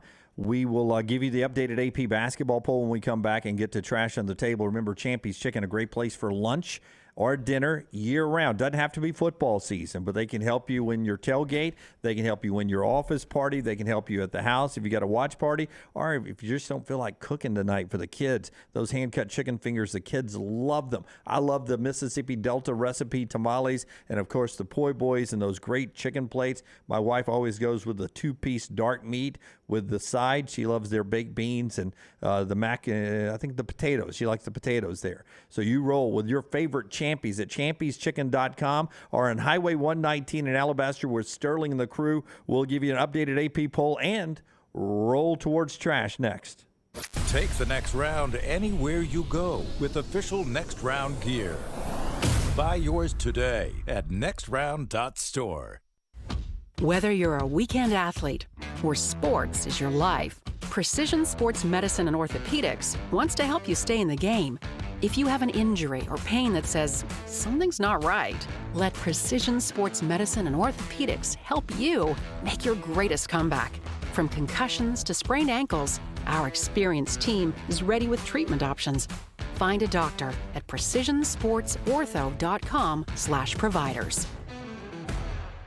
Hey, there's nothing worse than waking up to a plumbing problem. Don't get caught in a flooded house. Call the guys at Hemp Hill Services. Adam, Chad, and the team at Hemp Hill are the only ones I trust to fix it and fix it right the first time. Hemp Hill Services does it right and always at a fair price. For all of your plumbing, cooling, and heating needs, trust the name that Birmingham has trusted since 1954. That is Hemp Hill Services. Call now, 205-229-2090. That's 205-229-2090. At ERA King Real Estate, they're empowered by technology and driven by community. They have the most extensive training and the most innovative tools in the business. And they've now opened their 10th office location in Central Alabama. To find your agent in your neighborhood, text the word MOVE, M-O-V-E, to 35620.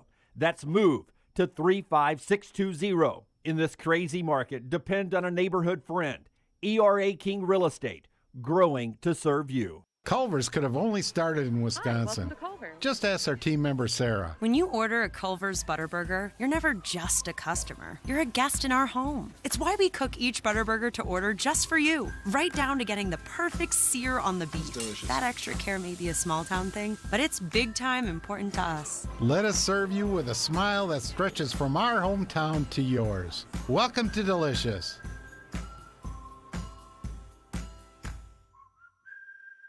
The only place to get the best gear for game day is the Pants Store. 5 great locations in Crestline, Leeds, Trustful, Tuscaloosa, and Huntsville. You can also order at pantsstore.com and follow the Pants Store on social media. Game day hats, all your Yeti accessories, sunglasses, and game day polos from Antigua, Taylor and Mick, Johnny O, and Gentile. And guys, trust me, this is where your daughters and wife want to shop because of all the in-style fashions made especially for them. It's the Pants Store, Crestline, Leeds, Trustful, Tuscaloosa, Huntsville, and coming soon to Hoover and Auburn. Unexpected expenses are every homeowner's nightmare. The longer you wait, the more the expense. That's why if you have water, fire, or mold damage to your home or business, you should call DryTech immediately. The quicker you call, the more you save. DryTech's professionals are accustomed to dealing with these situations